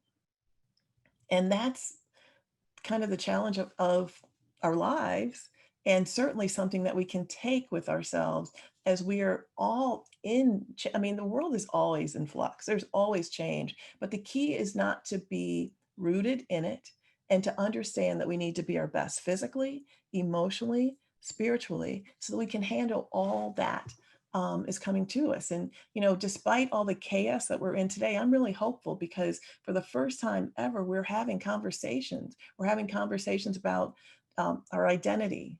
We're having conversations about racism in America. We're having conversations about white privilege. We're having conversations about allyship. We're having conversations about how we can be better as a community, as individuals, as institutions, and in this universe.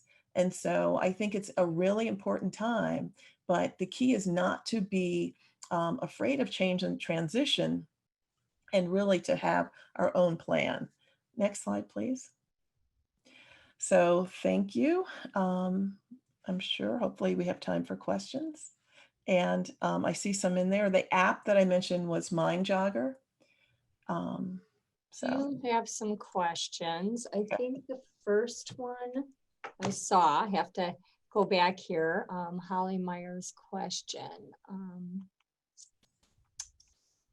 Oh, there's a lot of different comments that came in. Are you seeing a question in front of you right now while I look up? So I can open the chat here. Oh, here's Holly's. Is it possible to have chronic stress and high resilience? If so, how might we recognize that in ourselves and others? Yeah, so again, if you have chronic stress, it's important to understand where it feels in terms of like how you feel it in your body. Is it your head? Is it your stomach, your hands?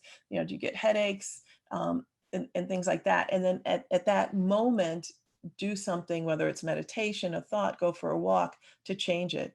And absolutely, you can have chronic stress and high resilience, because when people are chronically stressed, if you think about it from a psychopathology, when people are that chronic stress and anxious, they'll shut down. Like, they're not going to work, they're not taking care of themselves or their kids. And it's people who are chronically stressed and have high resilience who fight their way through it. And I see examples of it all the time. But the point is, like, your life, you can have stressful duties that you have to have, but you can find a sense of calm in the midst of all that. And that's the point. So use your high resilience in a way to inform you so that you keep doing what you have to do, but you have to find ways to balance that stress, because it's the chronic stress that contributes to high blood pressure, strokes, heart attacks. It taxes your immune system, so it makes it more likely that, you know, you could have cancers, because we know that it's like cancer cells are triggered, or cells are triggered to become abnormal by chronic stress. So, you know, chronic stress is something in America that we have to find ways to recover from. And so you have to find ways to break it.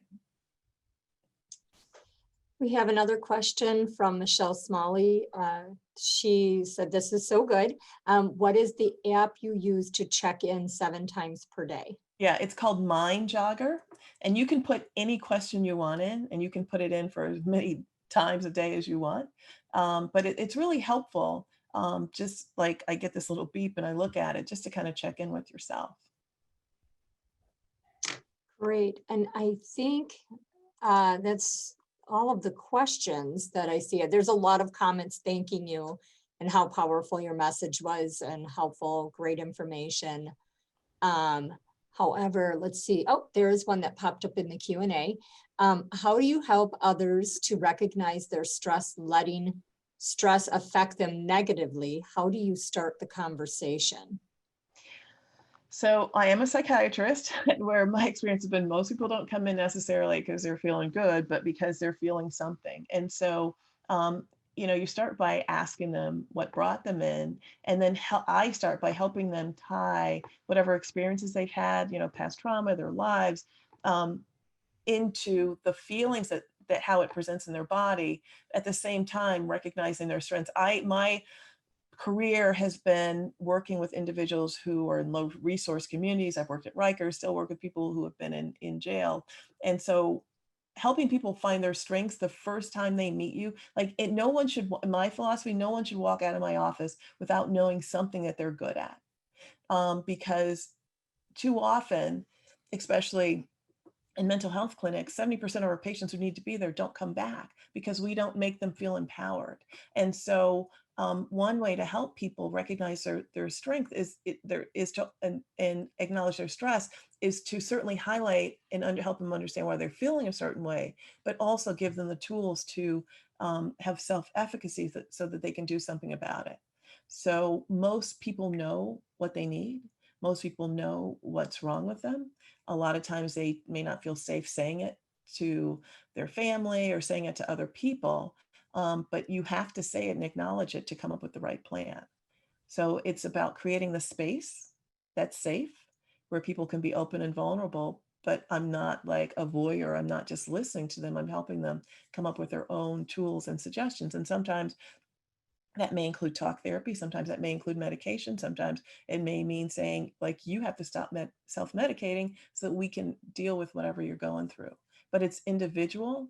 No one, just because you belong to a certain group, doesn't mean that you're any sicker than anyone else. It's really about looking and listening to the individual.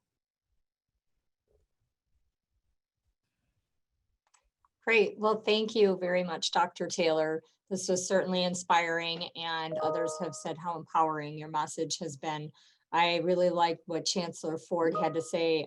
She said, thank you for helping us to reframe and reclaim. So thank you. Thank you so much. So now we're going to go ahead and break for lunch. Thank you, everyone, and welcome back from your lunch break. I hope you're enjoying your conference experience today. My name is Hetty Ponke, a WHEL board member. I am delighted to introduce our speaker for our session entitled COVID-19, 5 Fundamental Shifts for Higher Education People Leaders. We are thrilled to have Dr. Shanita Brokenberg here to present on this today. Shanita Brokenberg, PhD, is a higher education human resources executive, educator, and executive coach with a broad breadth of experience across the academic enterprise. She currently serves as the Senior Associate Vice President and System Chief Human Resources Officer for the University of Wisconsin System, which is one of the largest public higher education systems in the country, with 26 campuses and a statewide extension. Known for her expertise in strategic human resources, change leadership, and organizational development, Dr. Brokenberg is a career higher education strategist, experienced management consultant, mentor to early career HR professionals, and an executive coach to C-suite higher education leaders. She has delivered numerous professional seminars and taught college-level courses in career development, conflict management, organizational communication, and group dynamics. Her research interests include non-traditional pathways to the college presidency, leadership competencies for higher education CEOs, and human resources transformation. Dr. Brokenberg holds a PhD in higher education administration from Michigan State University, senior level certifications in human resources, and a professional certified coach, PCC, designation through the International Coaching Federation. Dr. Brokenberg volunteers on several community and national boards and has also been inducted into the Society for Higher Education Human Resource Executives, which is an invitation-only organization to distinguished higher education human resource leaders. Shanita, I will turn it over to you. Thank you. Thank you, Hetty. As you were reading, I was like, who is she talking about? Thank you all so much for your time here today. I can just share briefly that I am learning so very much. Thank you to Dr. Janet Taylor. That was amazing. I don't know how I'm going to follow that, but I'm going to try. Sharonda Glass, I appreciate you. And Chancellor Ford, your support is just phenomenal. And I thank you for that. So without further ado, let's get started. Next slide, please. All right. So you have heard my experience summary. Just as a recap, I've been in higher ed the greater part of 3 decades now, more than that if you count my experience in Upward Bound. That was kind of the beginning of higher ed for me. The point here is that I've seen higher ed through a lot of different iterations, go through a lot of different turbulent periods, some more turbulent than others. And so my lens through which at least one of them that I'm looking through today is from that of a human resources leader, a people leader, really. I care about people. And I want to talk about the workforce. You know, a lot of our focus is, of course, ourselves and taking care of ourselves. And of course, in higher ed, we're looking at the students, the testing, but what about the workforce? And so I am also an advocate in case you can't hear that coming through loud and clear. So next slide, please. So for our exploration today, we're going to ask and answer, how has COVID or coronavirus COVID-19 impacted higher education? We're going to use the inverted triangle here. What is the impact of COVID-19 on the higher education workforce? And then what are the 5 fundamental shifts that people leaders must make right now? Next slide. All right. So my esteemed colleagues before me spoke in some way about the world we find ourselves in right now. Many of you have heard the acronym VUCA, V-U-C-A, and the saying that we're living in a VUCA world, which is defined as a volatile, uncertain, complex, and ambiguous world. And I think the pandemic embodies all of those characteristics and has certainly placed us in an environment that's unpredictable. Of course, it's sudden and one that has forced extreme change upon us. We're uncertain about the stability of our current situation. And important information is not known. When is the vaccine going to be available? When are we coming back to school? Are we hybrid? Are we going to be remote forever, which may be a possibility? And certainly this event is complex in that it has so many moving, interrelated parts. And again, the multitude of decisions that come with that affect us financially, emotionally, mentally, and physically. The meaning here is ambiguous. We don't know what we don't know. And similar to the U in the VUCA, the outcomes are uncertain. So we are living through or in a VUCA world, and coronavirus or COVID-19 certainly fits that framework. Next slide. So how has coronavirus impacted higher education? Certainly, we've had an abrupt shift in product delivery, right, Chancellor Ford, to a virtual environment. We've had to make a swift pivot of our workforce to all remote or the majority remote, greater reliance on technology, which has in turn resulted in a lot of questions about information security and those risks. And long before now, student enrollments were declining. So we're dealing with that, and it's now there's a hyper focus on student enrollment. Greater constraints have been placed on already strained financial, information, and human resources, and institutions have lost money, right? In parking fees, dining outlet sales, auxiliary revenue, etc. Coronavirus has also highlighted the need for more effective and efficient use of our existing resources, and I'm talking about our technology here. We just need things to be a little bit more streamlined and accessible via our technology.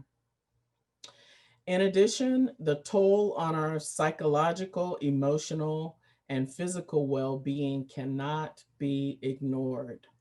And so suffice it to say, the pandemic made an already situation even worse in higher education. Next slide. So what is the impact of COVID-19 on the higher ed workforce? There's a lot going on. Next slide. The impacts are a lot here. In broad categories, you know that in Wisconsin, we had our first stay-at-home order back in March. That kicked off our remote work activities in schools, colleges, and universities. School closings in the K through 12 space means that, you know, our employees are working, parenting, and homeschooling simultaneously. And in some households, they're having to take care of their parents, right? So this pivot to an online environment has also been marked by a lot of virtual meetings. I heard Zoom fatigue. Yes, I have that. Increased reliance again on technology. And Dr. Janet told us about social isolation, where we are away from the in-person connections that we crave and enjoy. That is so true. I never thought I would say that. And over the last 7 months, of course, we cannot ignore the high levels of unemployment. I know in Wisconsin, we've seen unemployment as much as 12% due to reductions in force and closings of a lot of businesses around the state. So this has resulted in a lot of financial instability and insecurity in the household. It's driven people to early retirement, and a lot of folks just cannot find work. So what does that mean? Fear and uncertainty are pervasive as we think about our return to work plans, as we consider how we're going to get our kids back to work and how we're going to negotiate childcare and after school care with so many things on our plate. It's a lot. And so this presentation really is, next slide, about what we need to do as people leaders to meet our employees right where they are. And these are, you know, practical strategies that you as leaders and executives just need to be mindful of. They're not new, they're not, you know, groundbreaking. They're just reminders of things that you can do. Engagement of the virtual workforce, whereas once it was face-to-face. Attend to psychological well-being, and that's in a holistic way. I'll talk about that in just a second.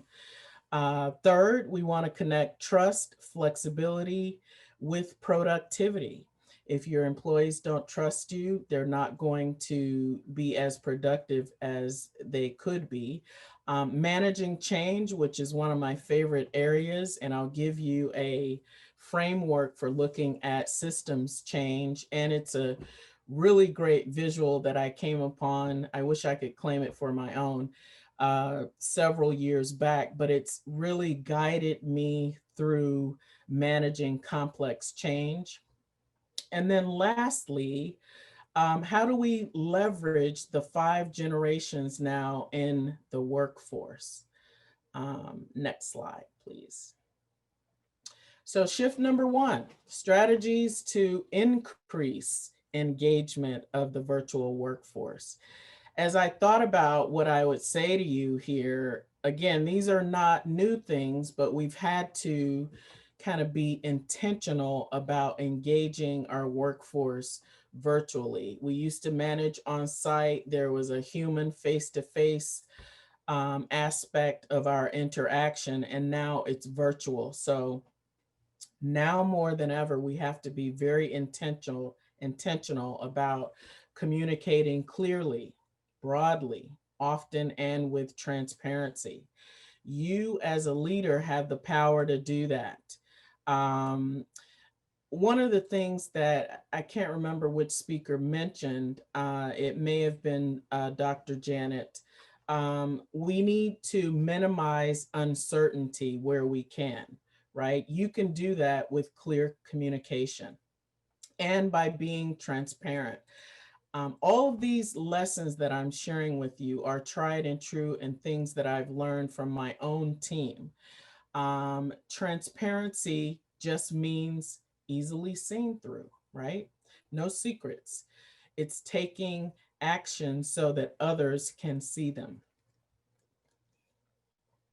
Okay, so we communicate also for understanding, and we check our own assumptions about whether or not our message was received. A basic communication formula is you're the sender, there's a receiver. Just because you sent it, meaning the communication, doesn't mean that it was received. So we really do have to go back to basics with communication. Support your employees by providing the resources they need to be successful. This was something really small, but I learned this very quickly. I assumed wrongly that everybody has a webcam, everybody has, you know, a set of speakers, everybody has multiple monitors, etc. Well, that wasn't the case. So I'm asking you to be mindful to check in with your team for their equipment, software, training, information needs. Empower them through those resources to be successful. The third one is modeling collaboration and partnering.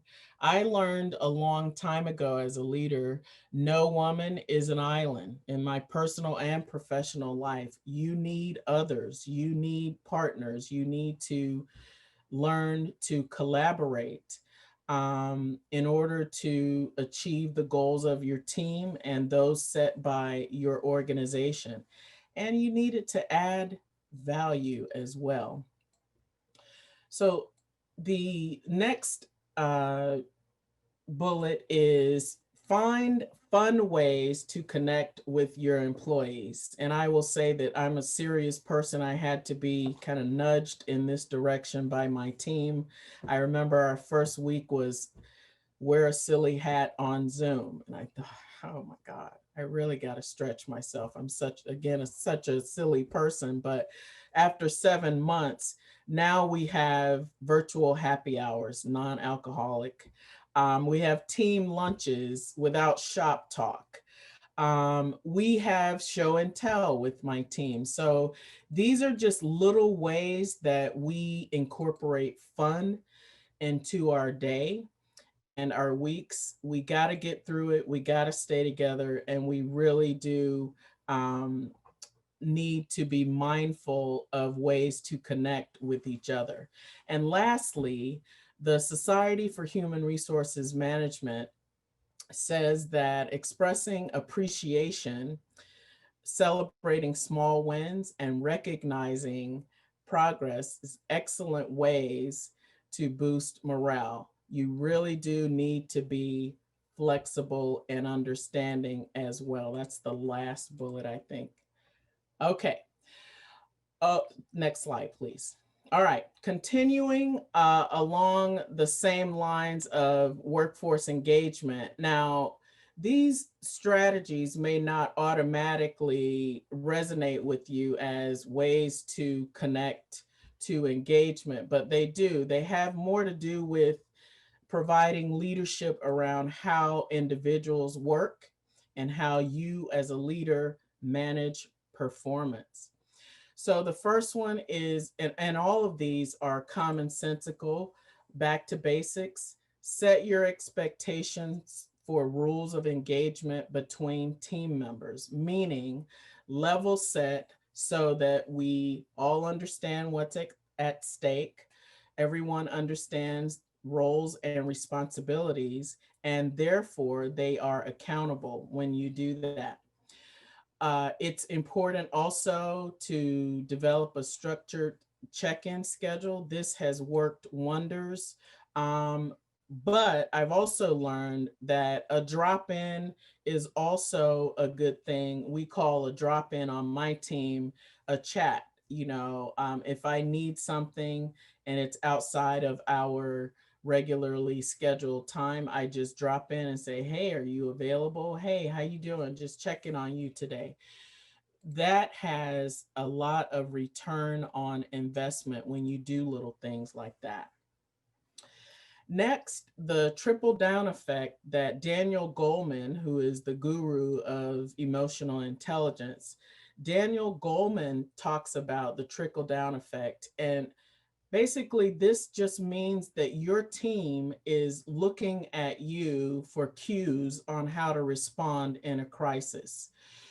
As the leader, you have to set a calm tone, stay composed, moderate your own anxiety, and acknowledge the stress of your team and in the environment, but also express confidence in your team. And so the two-pronged approach is acknowledge what's happening, but also say to your team, you got this, you can do it.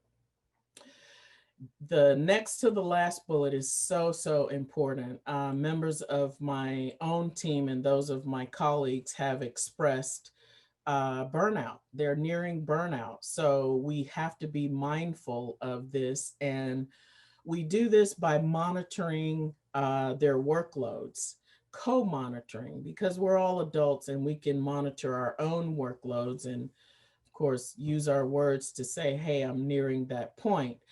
But it's so easy to get overwhelmed with all of those things that I mentioned earlier going on in your world. And lastly, encourage time off for non-work related activities. Encourage your team to take time away and be off on your day off. You don't need to log in. You don't need to check your email. Just be off. That's so much easier said than done. Next slide. All right. So the psychological impact of COVID-19, the pandemic and the economic recession have really adversely impacted our mental health. Again, it's pervasive that we are really stressed out. Now more than ever, we're reporting a greater impact on our mental health due to stress over the coronavirus, worry about financial considerations, etc. And the information I'm going to share in the next couple of slides is from a Kaiser Family Foundation tracking poll that really is tracking mental health. And you'll see, next slide, please. You'll see what it looks like for the months of May, June, and July of this year.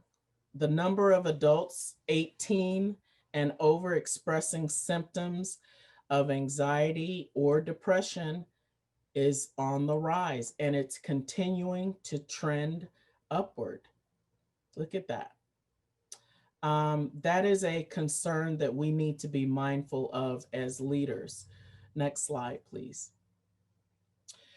And so this one is really looking at the effect of sheltering in place 47% of adults reported negative mental health effects resulting from worry and stress related to coronavirus and them having to shelter in place. That's almost 50%. But 37% say that they have stress, they don't have that same kind of stress from sheltering in place. But look at the higher number. In particular, isolation and loneliness during the pandemic may present specific mental health risks for households with adolescents and for older adults. So we just have to be mindful of that mental health risk and the risk to psychological well-being. Next slide.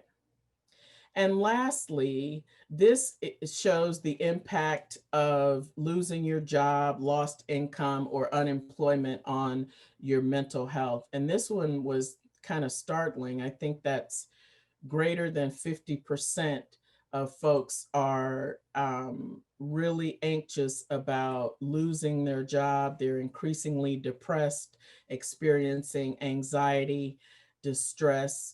And research shows that low self-esteem is also a result of some of these things that we're experiencing. So this is what people are bringing to work with them every day. That is the point. Next slide, please. So what are some of the ways that we as leaders can promote well-being? In the context of what we're experiencing with the pandemic, I also want you to be mindful that well-being should be thought of as holistic and multidimensional, right? It's not just about you being mentally or psychologically well or unwell. There's social aspects, financial aspects, and physical aspects. So in keeping with ways to promote well-being, make financial resources available to struggling employees, such as bridge loans, waiving repayment, pay advances. I know that Chancellor Ford was one of the first chancellors to come forward and advocate and say to me at the system level, what can we do to help our employees? They're really struggling. And so my role is to always listen to her and try to take agency or action and make some things happen. And so we were able to help our struggling employees with, pay advances, etc. Create safe spaces for employees to bring their full selves to work. Remember what we've shared so far, all of the bubbles that I showed you. People are bringing all of that to the workspace, and you really have to have some compassion and empathy for them. And also respect that, your situation isn't everyone's situation. Respect that personal and family situations may look different for everyone on your team, and not impose your own judgment, thinking, or belief onto someone else's situation. As mentioned previously, connect employees to behavioral health resources. In the University of Wisconsin system, we have a very robust workforce resilience program, i.e. EAP, Employee Assistance Program, which is, again, very robust. It includes counseling, coaching on budgeting, health, lifestyle areas, work-life services, all of those things. So don't be afraid to offer that up. It doesn't mean that you're diagnosing anyone. You're simply pointing them to the resources that could support them in their time of need. And then the physical aspects of this, as we return to work, it's important that we create in our work sites and classrooms proper distancing of those workspaces, provide personal protective equipment, PPE, and sanitization statements or sanitary station. Sorry about that.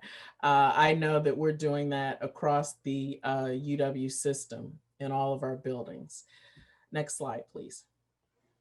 The third shift, connecting trust, flexibility to productivity. And there's the formula there for trust. Trust equals likability and reliability.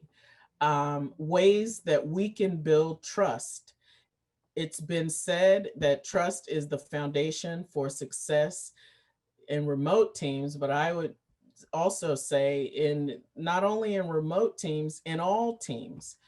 And so trust is foundational, and you as the leader need to focus on that. And so how do we increase likability, reliability, or both? The answer is here. Be authentic, foster relationships, and make personal connections with your team members. You have to be intentional about checking in. How are you doing? Having those one-on-one personal conversations. And they could be about work, they could be about family. The point is, it's fostering the relationship. And then there's the word transparency again. Promote transparency and open discussions by making it okay for your team members to have different perspectives about an issue or look at things or see things in a different way. Don't judge. The next one is evaluate work based on established goals and expectations. Again, clarity around what do you need from your employees and make it safe for them to tell you what they need from you. It's a feedback culture that you're creating. And that, again, tremendous return on investment when you're managing and leading people. Lastly, on this slide, ask and answer. How can I support you? After you're done with the listening and empathy, how can you support your employee? What does he or she need to help them in their time of need in their particular situation? So the formula is trust equals likability and reliability. Next slide, please. Now, this is something I probably have had more experience with than the average person, making policy changes. When COVID hit, the University of Wisconsin system really did a lot of work in the policy space. Our HR leaders were at the ready to review policies and advocate for employees and look at what needs to change. I can tell you at system administration, some of our workforce policies were rather rigid and we changed those. Some of those policies place limitations on different things like flexible scheduling and remote work. We've made those changes. So the goal here is to look at what is working for your organization and what is not, and be the leader that you need to be and advocate for your employees and for that change, and look towards family friendly and flexible policies. Now, we don't have a lot of flexibility with regard to our paid leave and perks and benefits just because we are under the state health insurance program. But everybody on this call in this conference is not under that. So I would just challenge you to look at your own policies and where you can make a difference. Next slide. So specific ways, we're still on shift 3, specific ways to increase productivity. Again, be clear about what you're expecting rather from your employees. Publicly recognize good work express support for employees disconnecting at a certain time. This is important because we're managing work, life, children, spouses, caring for ourselves and others, and we need to be able to turn it off. Give your support for employees being able to do that. Grace is something that not only do we need to give others, but we need to give ourselves. Everyone is going through a really hard time right now. So if your game is not a game right now, give yourself some grace. Cut yourself some slack. We're in a pandemic. You'll get back there. I'm talking to myself, by the way. And express that to your team regularly. Remember that happy employees are way more productive. Next slide. Okay, manage the people side of change. This is my favorite. I have to tell you because I've done a lot of studying in this space. I've done a lot of actual work with complex change, managing and leading complex change in organizations, including the one I'm in right now. And it's really important that you as a leader understand some of the basics of doing that. One of the gurus of change is John Kotter and his 8-step model. One of his steps is creating a powerful coalition. These are your folks who will join forces with you to help support your change by convincing people that, hey, this change is necessary. We have to do that. And they want to partner with you to lead the change. One example of a person on this call who is a change champion is our own Chancellor Debbie Ford. I called on her several years back to help me with HR transformation. She was right there advocating, participating, driving, championing the change that we were trying to make. And your coalition can be a cross-section of employees. It's better to have Chancellor Ford on your side, but it doesn't just have to be an executive. You want buy-in and support from a cross-section of leaders. So a familiar theme, that next bullet, communication is key. Hope you're getting that common thread throughout all of the strategies that I'm sharing. You have to communicate. Model effective change leadership. And one of the things that I want to ask you, if you'll put it in the chat real quick, do you know what those letters stand for? DWYSYWD.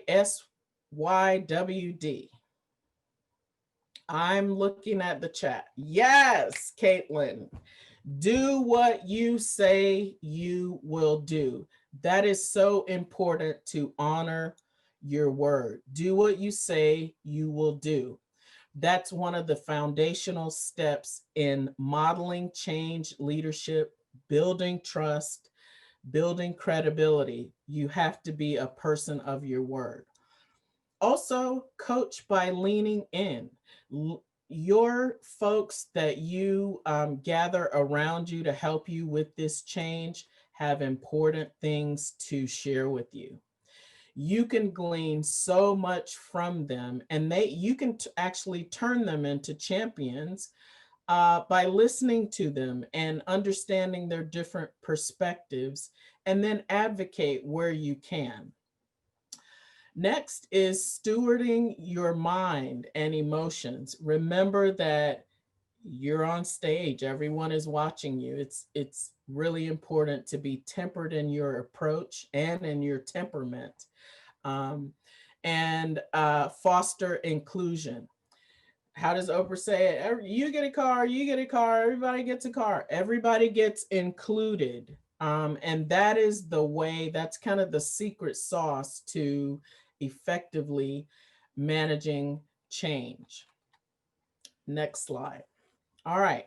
So this is the checklist. Some of you have probably seen this, but let me tell you, this chart has just been phenomenal. I have it printed out on my desk at work here in my home office.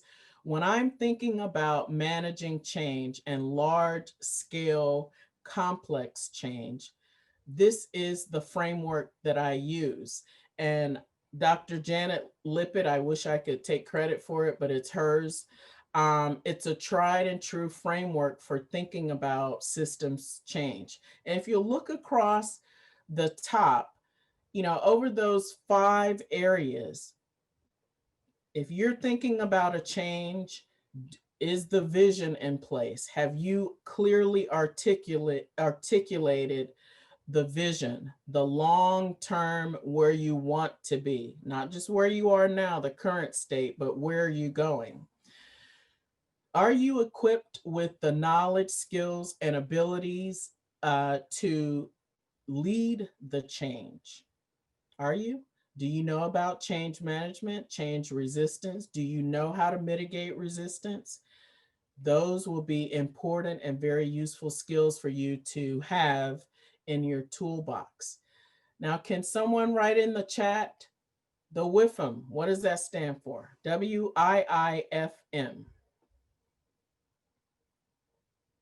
What's in it for me? Thank you, Sarah. Yes. When you're thinking about complex change, any kind of change, and you're making the business case for it, you have to show and tell what's in it for the audience, employee, chancellors, executives, what's in it for them if they buy into your change or if they join your movement. What's in it for them? You have to articulate the benefits and be clear about that. But another effective strategy I learned is, in addition to the WIFM, you also need to articulate what is the downside? What happens if we don't change? That can sometimes be rather just as important as the WIFM. What happens if we don't change? And then, are you equipped with the resources you need, such as project management, such as the number of folks and the number of partnership and collaborations that you need in place to make this change happen? And then let's do an action plan. How will you bring it about? What are the actions that you will take? And please, please, please don't forget a communication strategy embedded in that change. So that's the top row, but look at what happens when you skip articulating a vision. It's going to lead to confusion. Look at what happens if you're not equipped with the knowledge, skills, and abilities that will help you effectuate the change. A lot of anxiety. If you don't articulate the WIFM, you will run into a lot of resistance, right? What about the resources? If you're ill-equipped and if you don't have the resources you need to effectuate the change, a lot of frustrations. Hello, I can tell you that this chart, I'm telling you, it's the truth. And then lastly, if you don't have a plan, I don't know what to tell you. False starts, right? Okay, I hope you enjoyed that. I hope you can tell that I'm very passionate about leading and managing change in a VUCA world. Next slide, please. All right, so shift number 5. There are 5 generations currently in the workforce. So I couldn't share the strategies about leveraging their talents, etc., their preferences, without looking at or taking a peek at how are they doing in the workforce. So as a reminder, the 5 generations are silent, boomer, Gen X, millennial, Gen Z. So I wanted to know how they're doing in the pandemic. Now, look, this chart may not be representative of everything and all of the collective research that's out there, but I was surprised to learn that older folks are faring better, health aside, right? They are faring better in their perception, their wellness. They are, what does it say? 94% of older Americans report that they are very well or somewhat well during the pandemic. That's amazing. So I said, well, why is that? You know, they have these health risks and they're older, etc. Well, think about what they've gone through. The Great Depression, right? World War II. They've just gone through so much. And I think the secret to their survival and their outlook is this too shall pass. And we could learn a lot from them. All right. So next slide, please. Leveraging generational differences. This is another area that I love. I just light up because my own team is so diverse in terms of our ages. And here are some things that I know. Cross-generational teams are more productive when leaders, all right, communicate and establish clear expectations for respect and appreciation. One of the things we have to be is open and respectful of otherness. Otherness is diversity in all types, ages, looks, skin, family types, preferences, etc. As the leader, you set the tone for respect and appreciation of difference on your team. And in doing so, you have to call out generational or any other type of bias. Just call it out. Don't allow it on your team. Tap into, instead of the labels, tap into each individual's strengths and their uniqueness, right? No brainer. Create and promote a collective organizational team identity. My team has done this. We really are known for excellence. Sharonda hears me say that all the time, and sometimes we miss the mark, but that lets everyone know that they can expect excellence, and we want to always deliver that. So rally around your core values, rally your team around your core value or values. One of ours is excellence. Then leverage the collective knowledge and wisdom from all of those generations, right? One of the studies that I found when I was doing this is one of the things that Jack Welch first pioneered way back when. It speaks to this last bullet. I was fascinated about two-way mentoring, right? And Jack Welch, long time ago, when he was this big CEO, he is now passed on, but he first pioneered this idea of non-traditional mentoring programs in the late 90s, where he paired junior associates with his top 500 executives. And the junior associates taught the executives how to use the internet. Of course, the internet wasn't what it is now. It was just coming online. And in turn, the junior associates were mentored by the executives for greater visibility in the company. It's a win-win when you do that. So leverage generational differences. Next slide, please. So similarly, the Center for Creative Leadership shares 5 tactics that are, again, similar to the ones that I've just shared, but these are 5 tactics for working with cross-generational teams and for leveraging the generational preferences. First, they say that new technology that's introduced by savvy younger workers helps reduce repetition and rote work for the entire team. Leverage that. Second, balance the scheduling so that there's time off for everyone. You have folks who really want to stay connected and work and life are integrated. So one size doesn't fit all. You have to know the members of your team to figure that piece out. Third, again, the concept of two-way or reciprocal mentoring. We talked about that. And then fourth, banish the idea that this is the way we've always done it. When your team is in the war room or when you're strategizing about a new way to do things, don't allow, that's the way we've always done it. At least that's what I do on my team, and it's worked, because what it forces folks to do is come to the table with solutions. And lastly, remember that if we're all open, all groups benefit from the wisdom of the collective.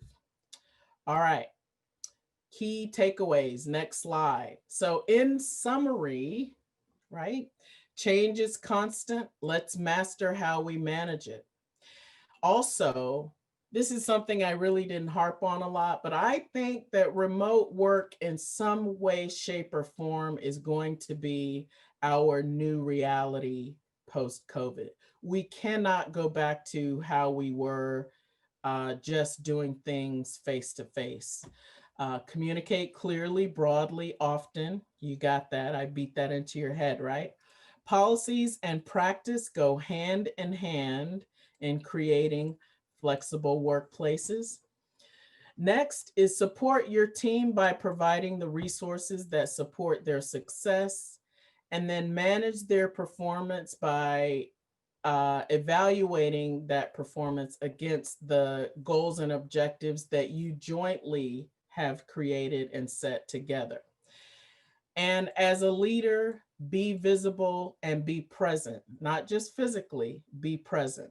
So, all right, that's a lot I know. Next, what questions can I answer for you? There's only a few questions, Dr. Brokenberg. Okay. We have one, it's kind of longer, so I'm going to read it. Are there conversations at the system or campus level about the continuation of remote work after COVID? It is working well for some employees and it fits with the nature of their work. For me personally, it has increased my ability to be available to students, more effectively work with students, and my money goes further without the commute, resulting in a higher work satisfaction. I'm concerned about us putting the work in to prepare our students for a virtual work world, but higher ed is slow to adopt some of those changes. Perfect, thank you. First, I always say higher ed is late to the party. Why are we so late to the party? Again, I've been doing this for 30 years now, plus, and we're always late to the party. Indirect answer to your question, yes, there are a lot of conversations going on about remote work, but remote work at the institution level is going to be a decision that chancellors will have to take up. Our system president has given the authority to manage their corporations in our system to the chancellors. So we've, for instance, seen some chancellors who have said, you know what, this is really working and employees are really engaged. Let's continue on through the end of the year and let's see how it goes. So there's not going to be an edict that comes down from system administration that says thou shalt. The edict will be more like, chancellors, it's your institution. Do what you feel is best. We Did that have answer your question. Oh, they'll have to type in, I think, if it did. Also, we have another question, but I don't think we have time to answer it. Could I send that to you separately? And Absolutely. I Yes. wrote down the participant's name. Absolutely. Okay, thank you. So we're running a little bit behind, so I want to move to our next session. Thank you, Dr. Sorry about Brokenberg. that. That was inspiring. Again, I'm learning a lot today. Good. So this is really great. So we're going to transition. I'm going to turn on my camera here so you can see me while we transition here. So our next session is our leadership panel. So I'm sorry, our final session is our leadership panel, and they're going to lead us through a discussion on leading through reinvention. And our panel today is Dr. Debbie Ford, Chancellor for UW Parkside, whom you met at the beginning of the conference today. We also have two WHEL board members on the panel, Dr. Shelley Mondick, and I hope I said that right, and Dr. Christine Farr. We will open the panel discussion by allowing you to introduce yourself, and then the moderator will open with a discussion question after your 2-minute introduction. So, and after that point, after that first question, we'll open the questions up to everyone to go ahead and submit those through chat, and we'll have a few of us keeping an eye on that and making sure we can get your questions answered. So I think we'll start with Dr. Mondi. Yes, thank you. And you said that just fine. Yes, I am Dr. Shelley Mondick. I get the pleasure to be the president at Mid-State Technical College. I have been the president for a little over 3.5 years, and I've been with the Wisconsin Technical College system for a total of 18 years. When I say that, it definitely dates me a little bit. I am one of the 6 female presidents in the Wisconsin Technical College system. I also currently serve on the Wisconsin Technical College System Presidents Association Executive Committee. So I serve as the president of the presidents, representing all 16 colleges. I also proudly serve on the Wisconsin Women in Higher Education Leadership Board of Directors and hold multiple leadership positions in community organizations, which I love, such as Rotary or the YMCA, Aspires Healthcare. I'm a Wisconsin native, so I'm actually kind of enjoying the snow, even though I wish it could wait a little bit, definitely. I'm married to Peter. I have 2 children, Ellen and Justin, and I have a very spoiled granddog named Hazel. No other grandchildren at this point. It really is a pleasure to be with all of you. We got to be the host last year for the WHEL conference, and I need to tell you, it was just really one of the highlights for our institution. So I'm just really looking forward to having the conversation with all of you. So thanks for having me. Looking at the agenda today, I'm just saying wow, because hearing some of the presentations and just a lot of good things. And I think this whole COVID has very much shown us that we can do what we need to do, but in very much maybe a different format. So with change always comes opportunity as well, right? So thanks for having me. Great. Dr. Christine Farr. I'm muted. Good afternoon. I'm Christine Farr. I'm the president of Mount Mary University here in Milwaukee. And I have been the president a little over 3 years. So kind of like Shelley, I've been here close to 3.5. I have been in higher ed for about 30 years. And Mount Mary is a women's institution at the undergraduate level with coeducational graduate programs. And this is the second women's institution that I have worked at. So I seem to have a calling to leadership with women. And so I think that makes this conference a really good fit for my interests and the things that I care about. My background is actually in chemistry. I have no idea what that has to do with anything that I'm doing today, but it was fun along the way. And let's see, I just came back from what was supposed to be a week vacation to visit my 2 daughters and my 2 grandchildren, except I got stuck in a Montana snowstorm. So I just got back last night, which was not the plan, but it was really an adventure driving across the Midwest in snow. You know, I've been very engaged here in Milwaukee. I belong to Tempo and Women Inc. and Rotary, and I really love the fact that these organizations really promote the role of women in leadership.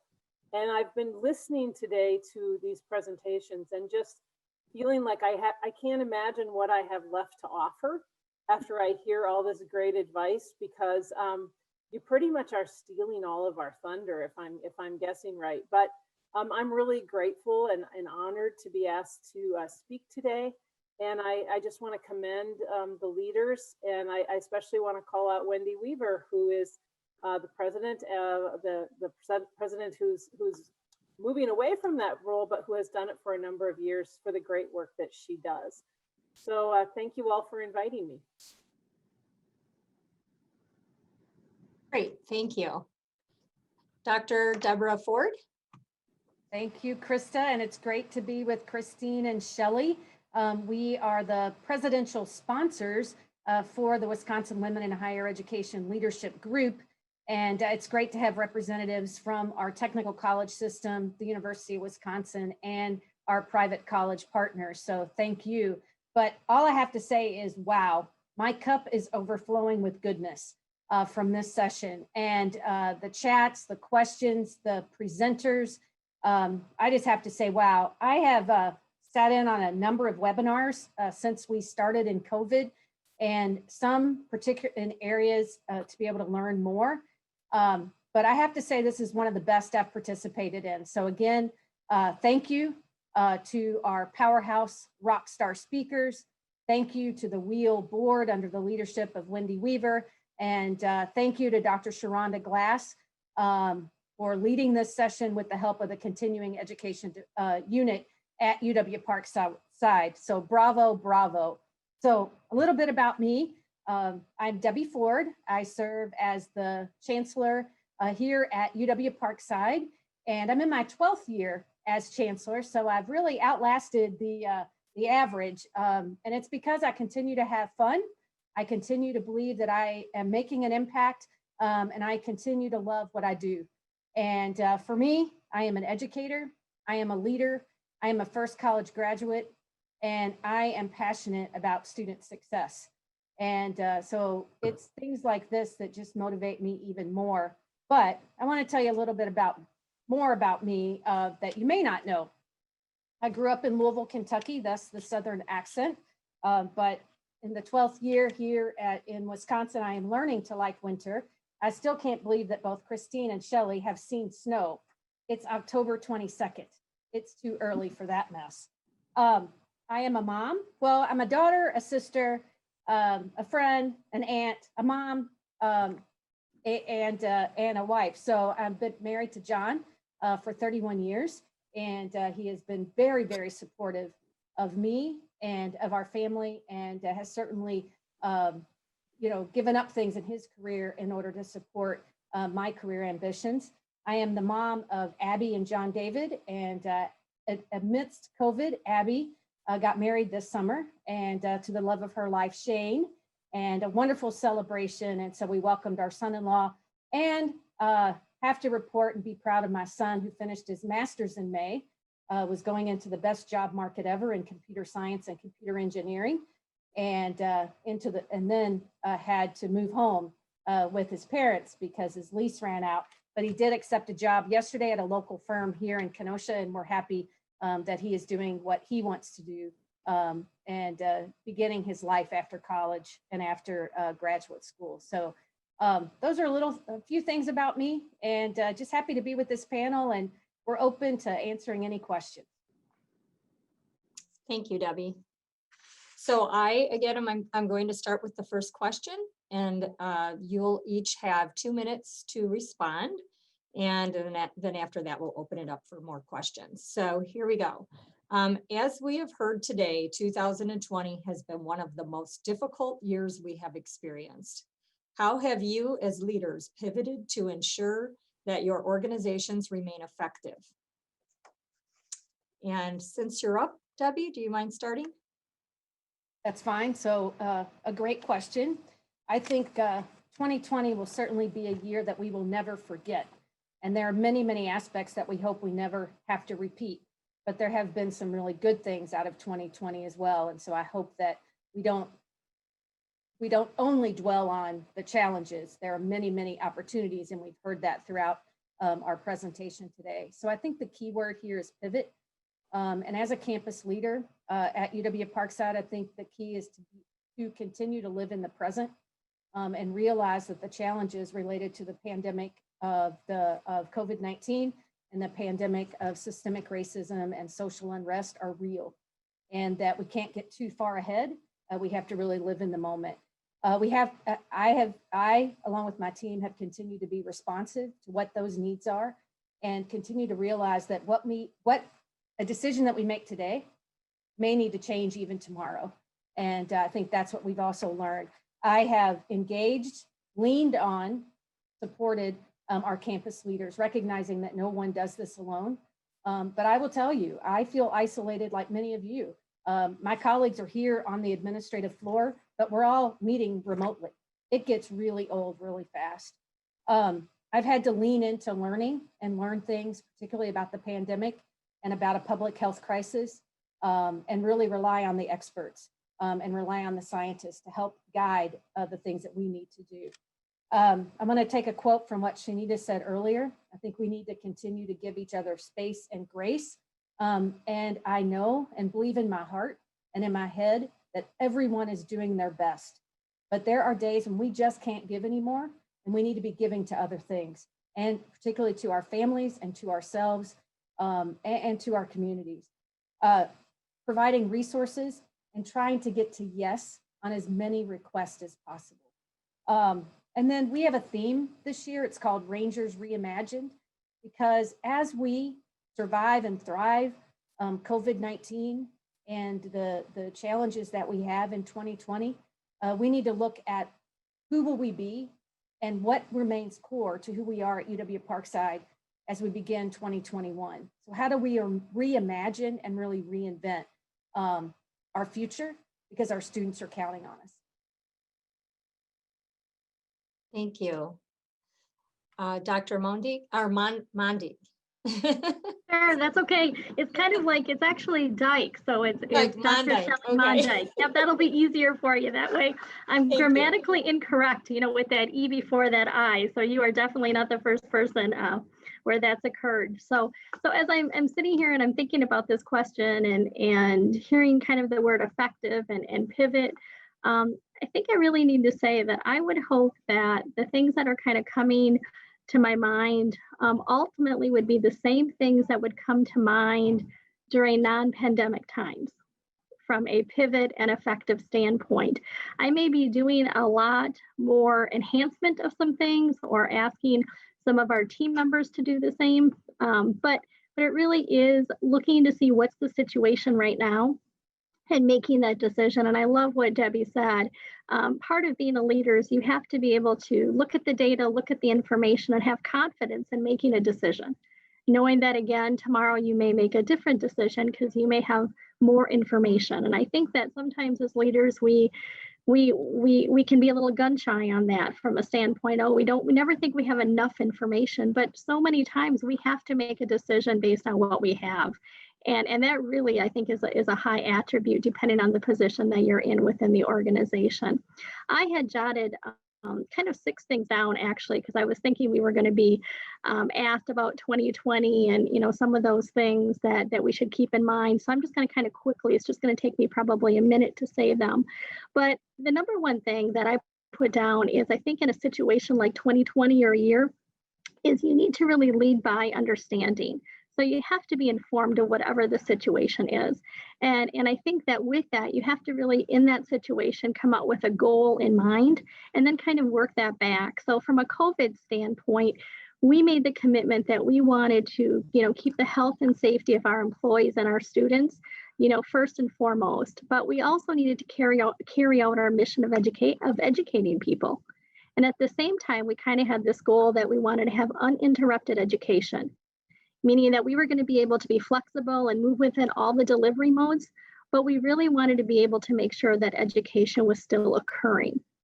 And So I'm very proud because I think that we really have been able to do that. I think as a leader, you don't want to flip-flop too much. If you have new data and you have new information, you definitely will adjust and you will share why you're doing that.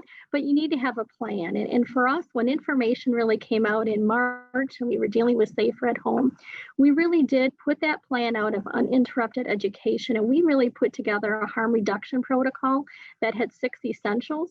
And even though we've kind of worked I think we're in the 3rd different phase of that, we've evolved it, but we never really lost sight of what are we trying to do. And that was really keeping the health and safety of people in mind. As far as that leading by understanding, oh my gosh, I've learned so much more about governor executive orders and local health departments and, blah, blah, blah, blah. But I think as a leader, you definitely need to take the time and educate yourself because that'll make sure that you can make the best possible decision. Also, just remind yourself that it's lead by a collaborative nature. So from the standpoint of you're not a one-person show, you have a team. And we brought a team together right off the bat with different strengths and expertise and talked about, okay, how are we going to handle this situation in COVID? Because COVID is only one situation we're dealing with in 2020. We're dealing with tuition revenue loss because of enrollment, right? We're dealing with state aid cuts. We're dealing with all the barriers that our students are. So it's only one. So in the situation of COVID, we needed to make sure that we had a COVID response team who could be addressing that situation. I think as a leader or anybody who's leading a group, you have to be visible during a time of a situation, especially a pandemic.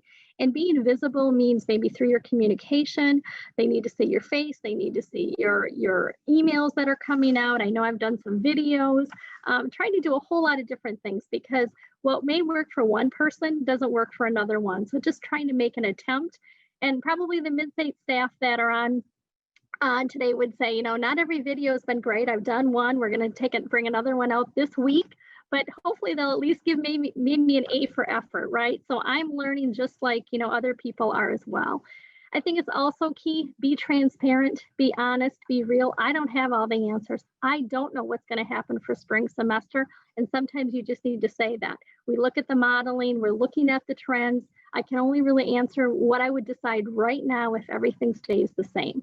So, always just knowing that sometimes we don't have the crystal ball, even though that we would want to.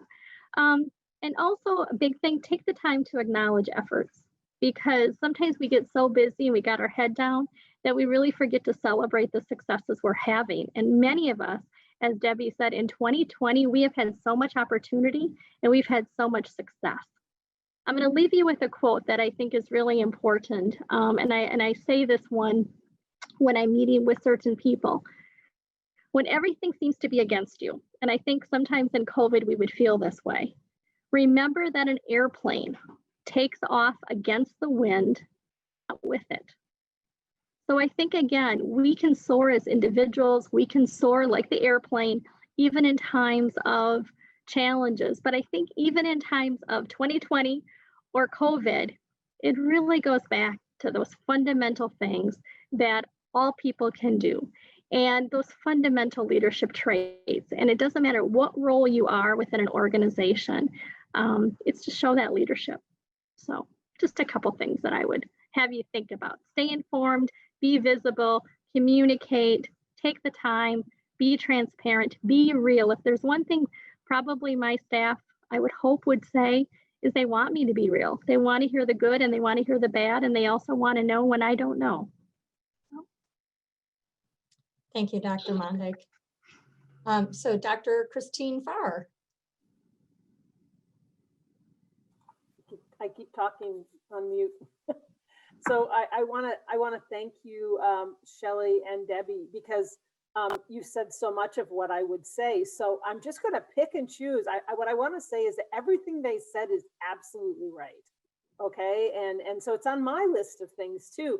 But I'm going to pick a couple other things then, just so that I don't repeat all the same things. But I think that as much as this is an incredibly challenging time for all of us, it's also a time of great opportunity, and we've learned a few things from this time that maybe we don't always realize in normal times. And so I wanted to talk a little bit about some of the things that we've learned, I think at Mount Mary, and that is that, first of all, you know, we've talked, one of the speakers talked earlier about how higher ed is always late to the party. But you know what? We can move quickly, and we have. And isn't that just amazing that when we have no choice, when the barriers are gone, we can make it work. And we do it because we care about our students, because we care about our employees.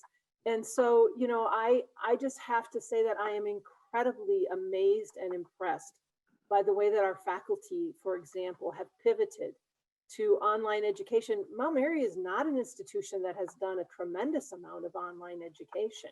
We've certainly, you know, had our toes in the water and maybe even our feet, but not our whole bodies. And so now we're really learning how to do this and to do it well. You know, I also just love the fact that we have come up with some really creative solutions. And I always say that, you know, when you run into a wall, you don't have to knock the wall down. What you have to do is to find a way over it or around it or under it or something like that. And so I just wanted to mention a couple that I thought were just really fun examples of things. Was, you know, we didn't get to do our May graduation, and so we just postponed it. So we ended up doing a drive-in movie graduation where all the parents and family came and drove in their cars and out in the parking lot. And the students had, you know, we had a session inside for just the students. Now we're small, so we can do that, but wow, it was really fun. People drove up and turned on their radios and heard about it. We also had faculty create kits for students to do experiential learning because some of them couldn't come on campus. So come get your fashion kit or come get your science kit or whatever it was. And then one of my favorite ones, which is kind of hilarious, is, you know, we just couldn't get students to think about the social distancing. So we bought these, those swimming noodles, you know, the brightly colored swimming noodles, and they're all over campus. And they're cut to 6 feet long so that we can help people remember just by seeing those. So I think those are all I just wanted to pick 3 fun examples of things that I think people, and this is not me, people were so creative in terms of thinking about those kinds of things.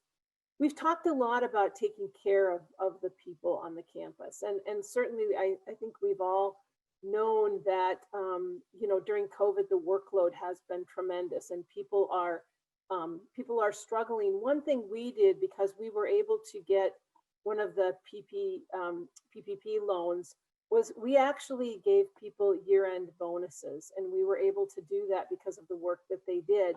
And I think that went a long ways towards recognizing them, and even adjunct faculty, because, you know, sometimes those are the people that are the last to be remembered. And so I think everyone was happy about that.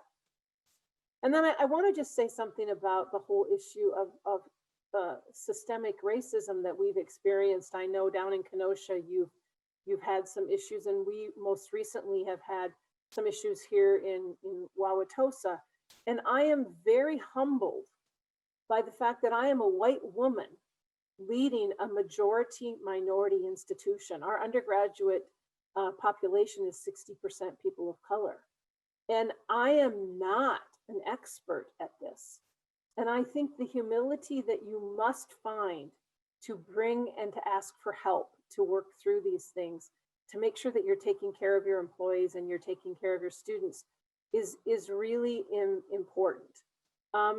So I think, you know, the last thing that I would say is there's a lot of tricks that that you sometimes have to use. And tricks is maybe not the right word, but strategies that you have to use as an administrator.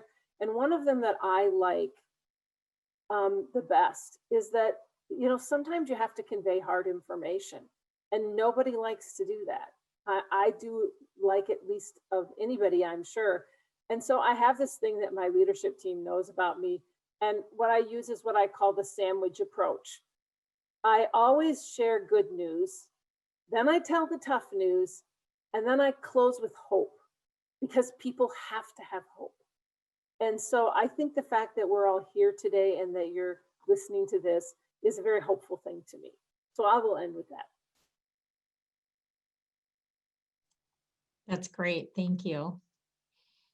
So I'm going to go ahead and start asking a few questions. We've had several that have come in already.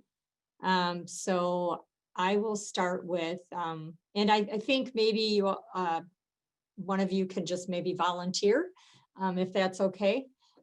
What is a quality that you have that served you well in leadership and moving to a presidency? And what qualities do you look for in your key leadership team members? Yeah, I think I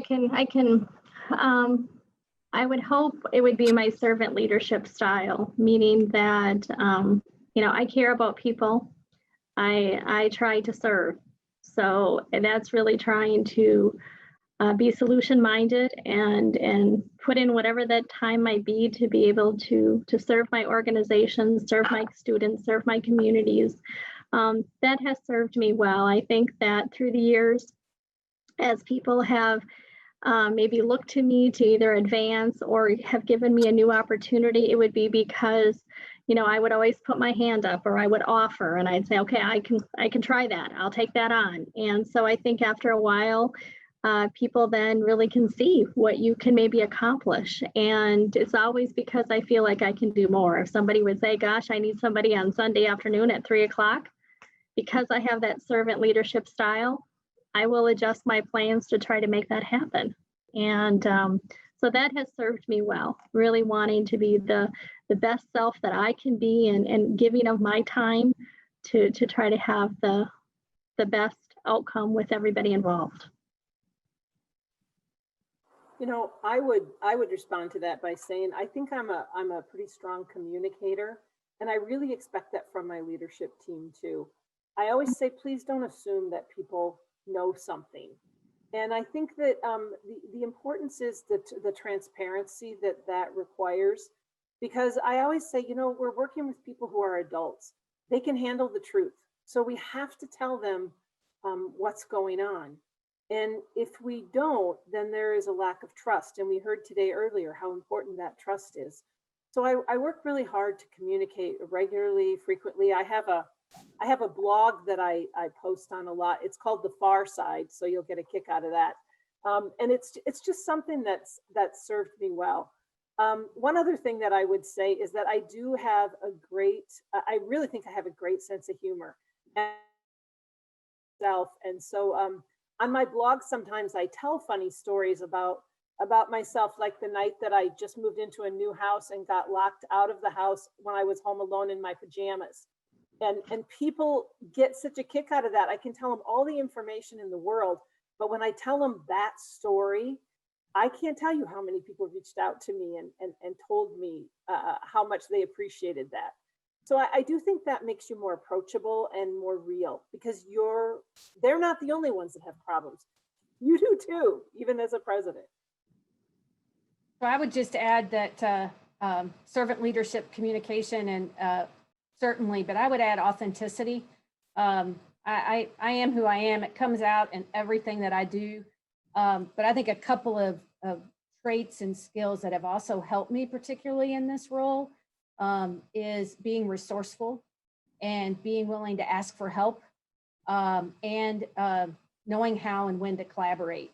And so in my leadership team, I am so fortunate. I am surrounded by great leaders here at UW Parkside. And so I consider our leadership team and our faculty and staff here the A team for sure.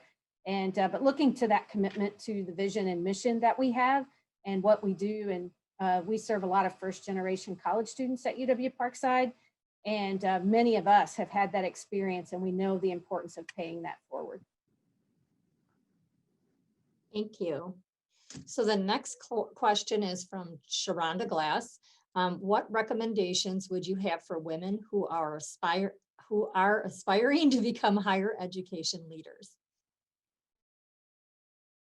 I'll take that one first. What I always say is be a leader wherever you are first, because those of us in leadership positions, we recognize that and we see it all the time, and we're watching for people like that. So don't wait to be in positional leadership before you are a leader. If you want to move up, what you have to do first and foremost is do the job you're in better than anybody ever has.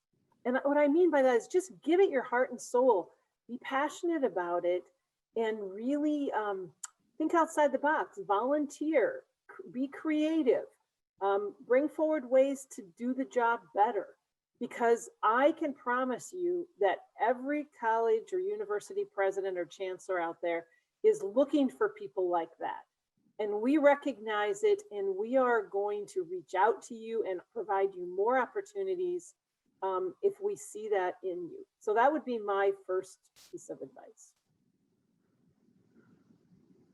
Thank you.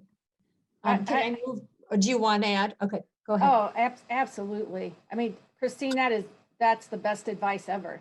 And my first thought is go for it.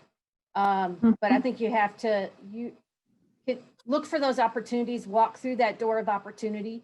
Don't wait to be asked. And I can guarantee you, there were several people today, the speakers gave their phone numbers and their emails. We, the three of us, would love to talk to anybody in WHEL and attending this conference.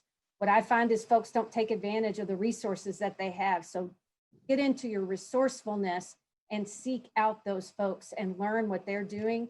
But I would just walk through the doors of opportunity or create them. Yeah. What we have to do as women. Absolutely. Write it down, and exactly what Deb said, go for it. But you got to know, what type of position are you looking for? And then, every opportunity you have, your dress, the way you communicate, the giving of yourself, all that is the preparation for that next opportunity, because you don't always know when a new position may be created or something may be merged together. So it's having that goal. Like, do you want to be a dean? Do you want to be a president? Do you want to be a vice president? Do you want to be a manager? You really should know where you're going, and make sure that, if you want to be a president and maybe you don't have your doctorate, do you have your master's? I mean, you need to prepare to make sure you're ready when that opportunity does come. And I always say that, even if you're not sure, start the preparation, which is, again, just being a good person every day. And good leaders will find those people. Great, thank you. The next question is a two-part question, and it was sent in anonymously. But what advice would you give to support staff who wish to move out of their support roles and into leadership positions within their departments, divisions, and/or colleges? And how would they start the conversation if their position doesn't have a pathway to a leadership position? You let somebody know that, because so many times employees think we know, or your manager knows. They may not know. So I always tell everybody, if you have that that desire that you want to move into a leadership position, share that with your manager. Share it, because I think that is how people that can make decisions know that. And then it's starting that preparation. I would really like to move into this role. Tell me what that means. What do I need from an education standpoint? What experiences can I currently do? And then doing that self-reflection. Have you positioned yourself already in that role to be seen as a leader? We talk a little bit about what's your buzz, right? So sometimes people have to leave an organization to maybe get a position that they want because their buzz is not good within the doors of their organization. And that can be because of actions that person has taken, or it could just be because of situations or things that have happened around them. But we talk about that. If you're a person in a role and you maybe are a person that people don't right now go to, or there is some negative buzz in whatever way, you need to change that if you want to stay within that organization, because sometimes you have to take that risk and go outside the organization to get that next step. And sometimes where you want to be. But let somebody know that, because right now, I bet I have some people that I don't know, and probably their manager doesn't know either.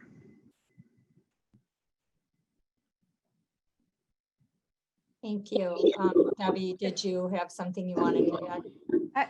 Yes, because I think I really appreciate the ambition and the question.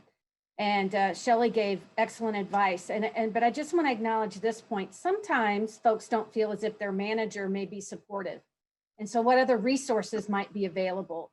So it may be another colleague, it could be your human resources office. I can tell you here at UW Parkside, we're a smaller institution and we don't have as many career ladder opportunities that I wish we had. But one of my main responsibilities is to develop the leadership within our faculty and staff and within our students. And so let us know and let's talk about how you can develop yourself and move into different roles at the institution. But I think Christine's reminder about being the leader where you are positioned within the organization is a good reminder here as well. And I would just add one quick thought, and that is that, you know, sometimes you can find a mentor in another institution, especially if you're nervous about telling anybody that you work with about your ambition, which sometimes can be difficult and is real. It depends on where you are. But, you know, I currently mentor a young woman in a completely different field. She's in marketing and communications, but it's through the Tempo program. And I just find it incredibly rewarding. And she wants exactly what you're talking about. She wants to move up, but she's not quite clear how to go about this. And I think I'm a safe place for her to talk about that. So, you know, you can find these people that will be happy to talk to you. And as Debbie said, I think any of us would certainly be in that category. Thank you. I just want to do a quick time check. So we're a few minutes over. If it's okay, if we take a couple more questions, and if people need to leave, we certainly understand. But is that okay with the panel and to take a few more? Okay, great. So I have our next question here from Relin Hardick. Work responsibilities have exploded far beyond position descriptions. It applies to everyone I know: faculty, adjunct instructors, custodial staff, chancellors and their leadership team, student affairs professionals, etc. Time is finite. What we want to do for others and what we are asked to do is not. What can we give up to participate in, support, and manage positive change? What can possibly be pruned out or cut out from what we have been doing? And I don't see much that was previously superfluous. You know, let me say this once. I say this all the time to my vice presidents, which is, first of all, if you're feeling overwhelmed, come to me and let's look at what's on your plate right now, because there's probably some things we can put off or maybe even quit doing. As a matter of fact, about a month ago, I had a little exercise at President's Council where I asked each member of President's Council to come and tell me 3 things they were going to not do because we have so much to do. And I'm just encouraging people to think like that, because we think that we can't not do something. But if you feel that way, then you should have a supervisor you can sit down with and say, hey, can you help me think this through once? Who could we delegate this to? Could we put this off? Is this really important? Is there a way to make this job more efficient? Is there some technology that we can use that would in the long term make my job more manageable? I know that this sounds like a panacea, and I know it's not. Let's just put it that way. You know, it doesn't always work so well, but I typically find that at the end of those conversations with my direct reports, they feel better and we find a solution. So I would just encourage you to not carry that burden alone. Go talk to someone who can help you figure out how to solve it. I would share with that, in that recognizing we understand we're dealing with that as well. And I would say that line on our position descriptions that says other duties as assigned is overtaking everything. And but I think I go back to living in the moment. What is it I need to do today? And what's most important? And I have to adjust those priorities and my own expectations, but also expectations of others. And I think this is that place where we give grace because there are just certain days we just can't do everything anyway, but how do we help prioritize? And I agree, conversations with your supervisor or with human resources. And then one quick example, we're working on a process improvement here related to our testing for COVID, and we're doing a great job, but it's not aligned in terms of process mapping. And so I've been able to identify other team members within the institution who have expertise that can help. And so I think don't be afraid, to call on the experts and say when you can't do something, because this is a time when we're all learning and adapting, but we do need help. And I think if there's one thing that COVID has really done, it's created some fear. That sometimes I think, employees don't want to speak up because they're fearful for whatever reason. And I would really, just encourage you that please, come forward and have that conversation, because I think this whole uncertainty, and again, because of many of the other things that we deal with from an enrollment standpoint, and it's caused, I think, a little bit more fear than I don't think would necessarily be there. And so people don't want to admit that, my plate is full and they're carrying this burden and they're not sharing it. And that is just not good for anybody. And so, we've done the same thing. And I will tell you, one of the biggest things is usually the person themselves will say, oh, no, I can do it. I'm like, no, let's just wait. But yet it really needs to get done. Well, I know, but it can wait. Well, no, I think I can do this. And I come back and go, let's just pause. We had, I think for this year, we had something like 3 different sheets of some goals and things. And I came back and we got it to 1 sheet, and it's, like 4 big things. That's it. 4 big things that we're working on this year. And when I say big, they're just bigger things for the organization, but you got to you got to know where you're going. But this really is kind of how would I say it? It's a year of, I don't want to say status quo, because it's about continuous improvement. You got to continue to move forward, but it's about being selective of what we can take on and what we can't. Thank you. The next question I have is from Jennifer Charpentier. What leadership skills have you developed that changed your leadership ability and you are proud of? I think take a risk. I'm really a great example of a person who just kept trying for the next opportunity. And so, I was in the private sector, came back to the technical college system to teach. I had never formally taught, loved it.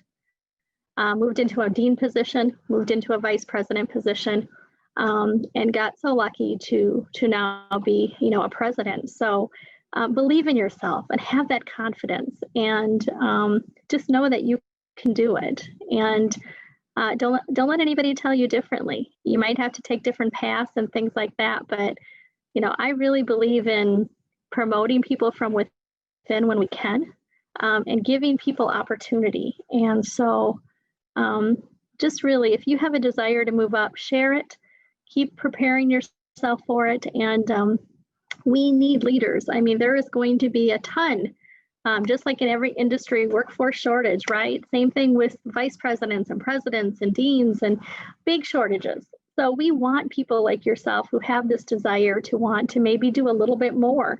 And so please, we need you all. We need you all. Apply at Midstate. I'll be watching for you. Sorry, Debbie and Christine, but I mean, I think I love being on a panel with these other two, because hopefully you can see, I think we're all very real and believe in what we do and want to give opportunity. And it's just, you'd be lucky, I think, to work in any of our organizations. I truly believe that.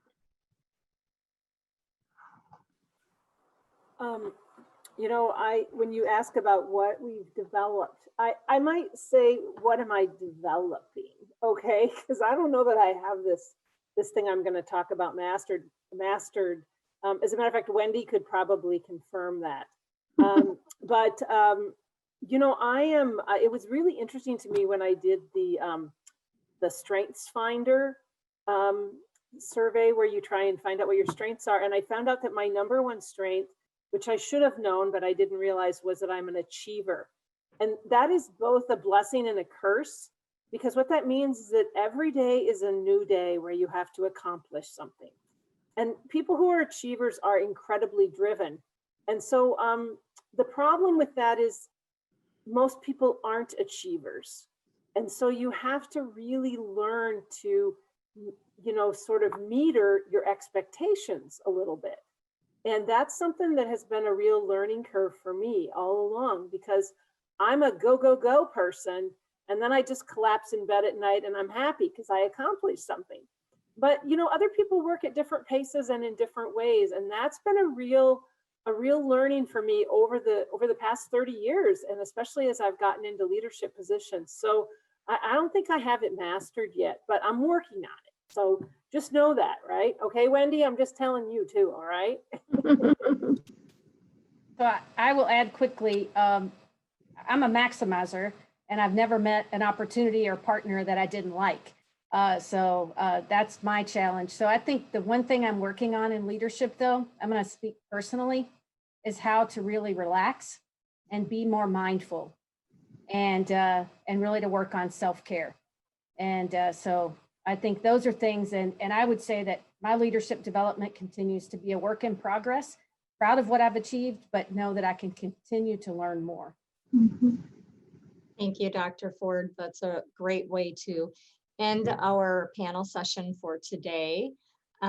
So we've run out of time as we're a little bit over time, but this has really been great, lively discussion. And I have encouraged everyone to submit additional questions that we can send to you if we did not get to everybody's, to answer everybody's questions. So before we leave today, I would like to turn it over to Mrs. Skrjeski-Servant. She is the new incoming president. I'm sorry if I did not say your name correctly. So I'm going to go ahead and turn it over to you. Yes, thank you. Just want to thank everyone for attending today. What a wonderful conference, and just looking at the chat, it seems like this has just inspired a lot of people, and I think been that day to kind of step away from the chaos and everything else, and just really do some reflecting and just be in the moment and be present together. So thank you so much to everyone.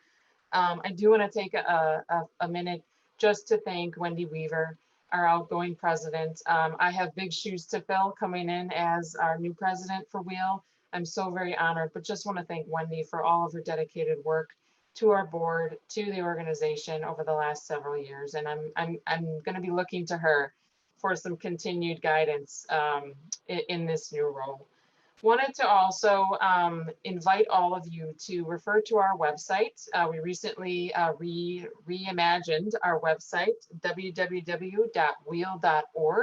You can find all sorts of information there about our organization, as well as ways to engage with WHEL. Certainly, this was a wonderful time today, but the conversation shouldn't stop today. The important thing is that it continues on. So opportunities that you can engage with WHEL could be if you're interested in becoming a board member. We're always recruiting for new board members. It could be if you want to start a local chapter of WHEL at your institution, or maybe you want to join with another local institution that is nearby that has an existing chapter of WHEL. If you're interested in starting a chapter at your institution and you want to be that leader who begins that chapter and really gets more engaged in WHEL, we have institutional representatives at our institutions, as well as just being a leader and the leader that you want to be, whether it's attending our conferences in the fall, attending some of our spring workshops, maybe it's starting a new chapter, maybe it's becoming interested in becoming a board member, but even if it's not any one of those things, just continuing to live the mission of being the leader that you want to be. And that really truly will shine what we want to accomplish in WHEL through all of you. And that really is our mission as well, is to inspire leaders to go out and to be amazing people and really truly lead others. And so again, thank you so much to all of our panelists. Thank you so much to all of our speakers today. A huge kudos goes out to Sharonda and Dr. Ford at Parkside. Phenomenal job to all of you and your team on just a wonderful virtual conference. And we are so excited to hear some feedback from all of you. You'll be getting an electronic survey to share with us some feedback about the conference. Thank you so much again. Be well. Thank you. Thank you. That ends our session for today. Have a wonderful rest of your week and weekend.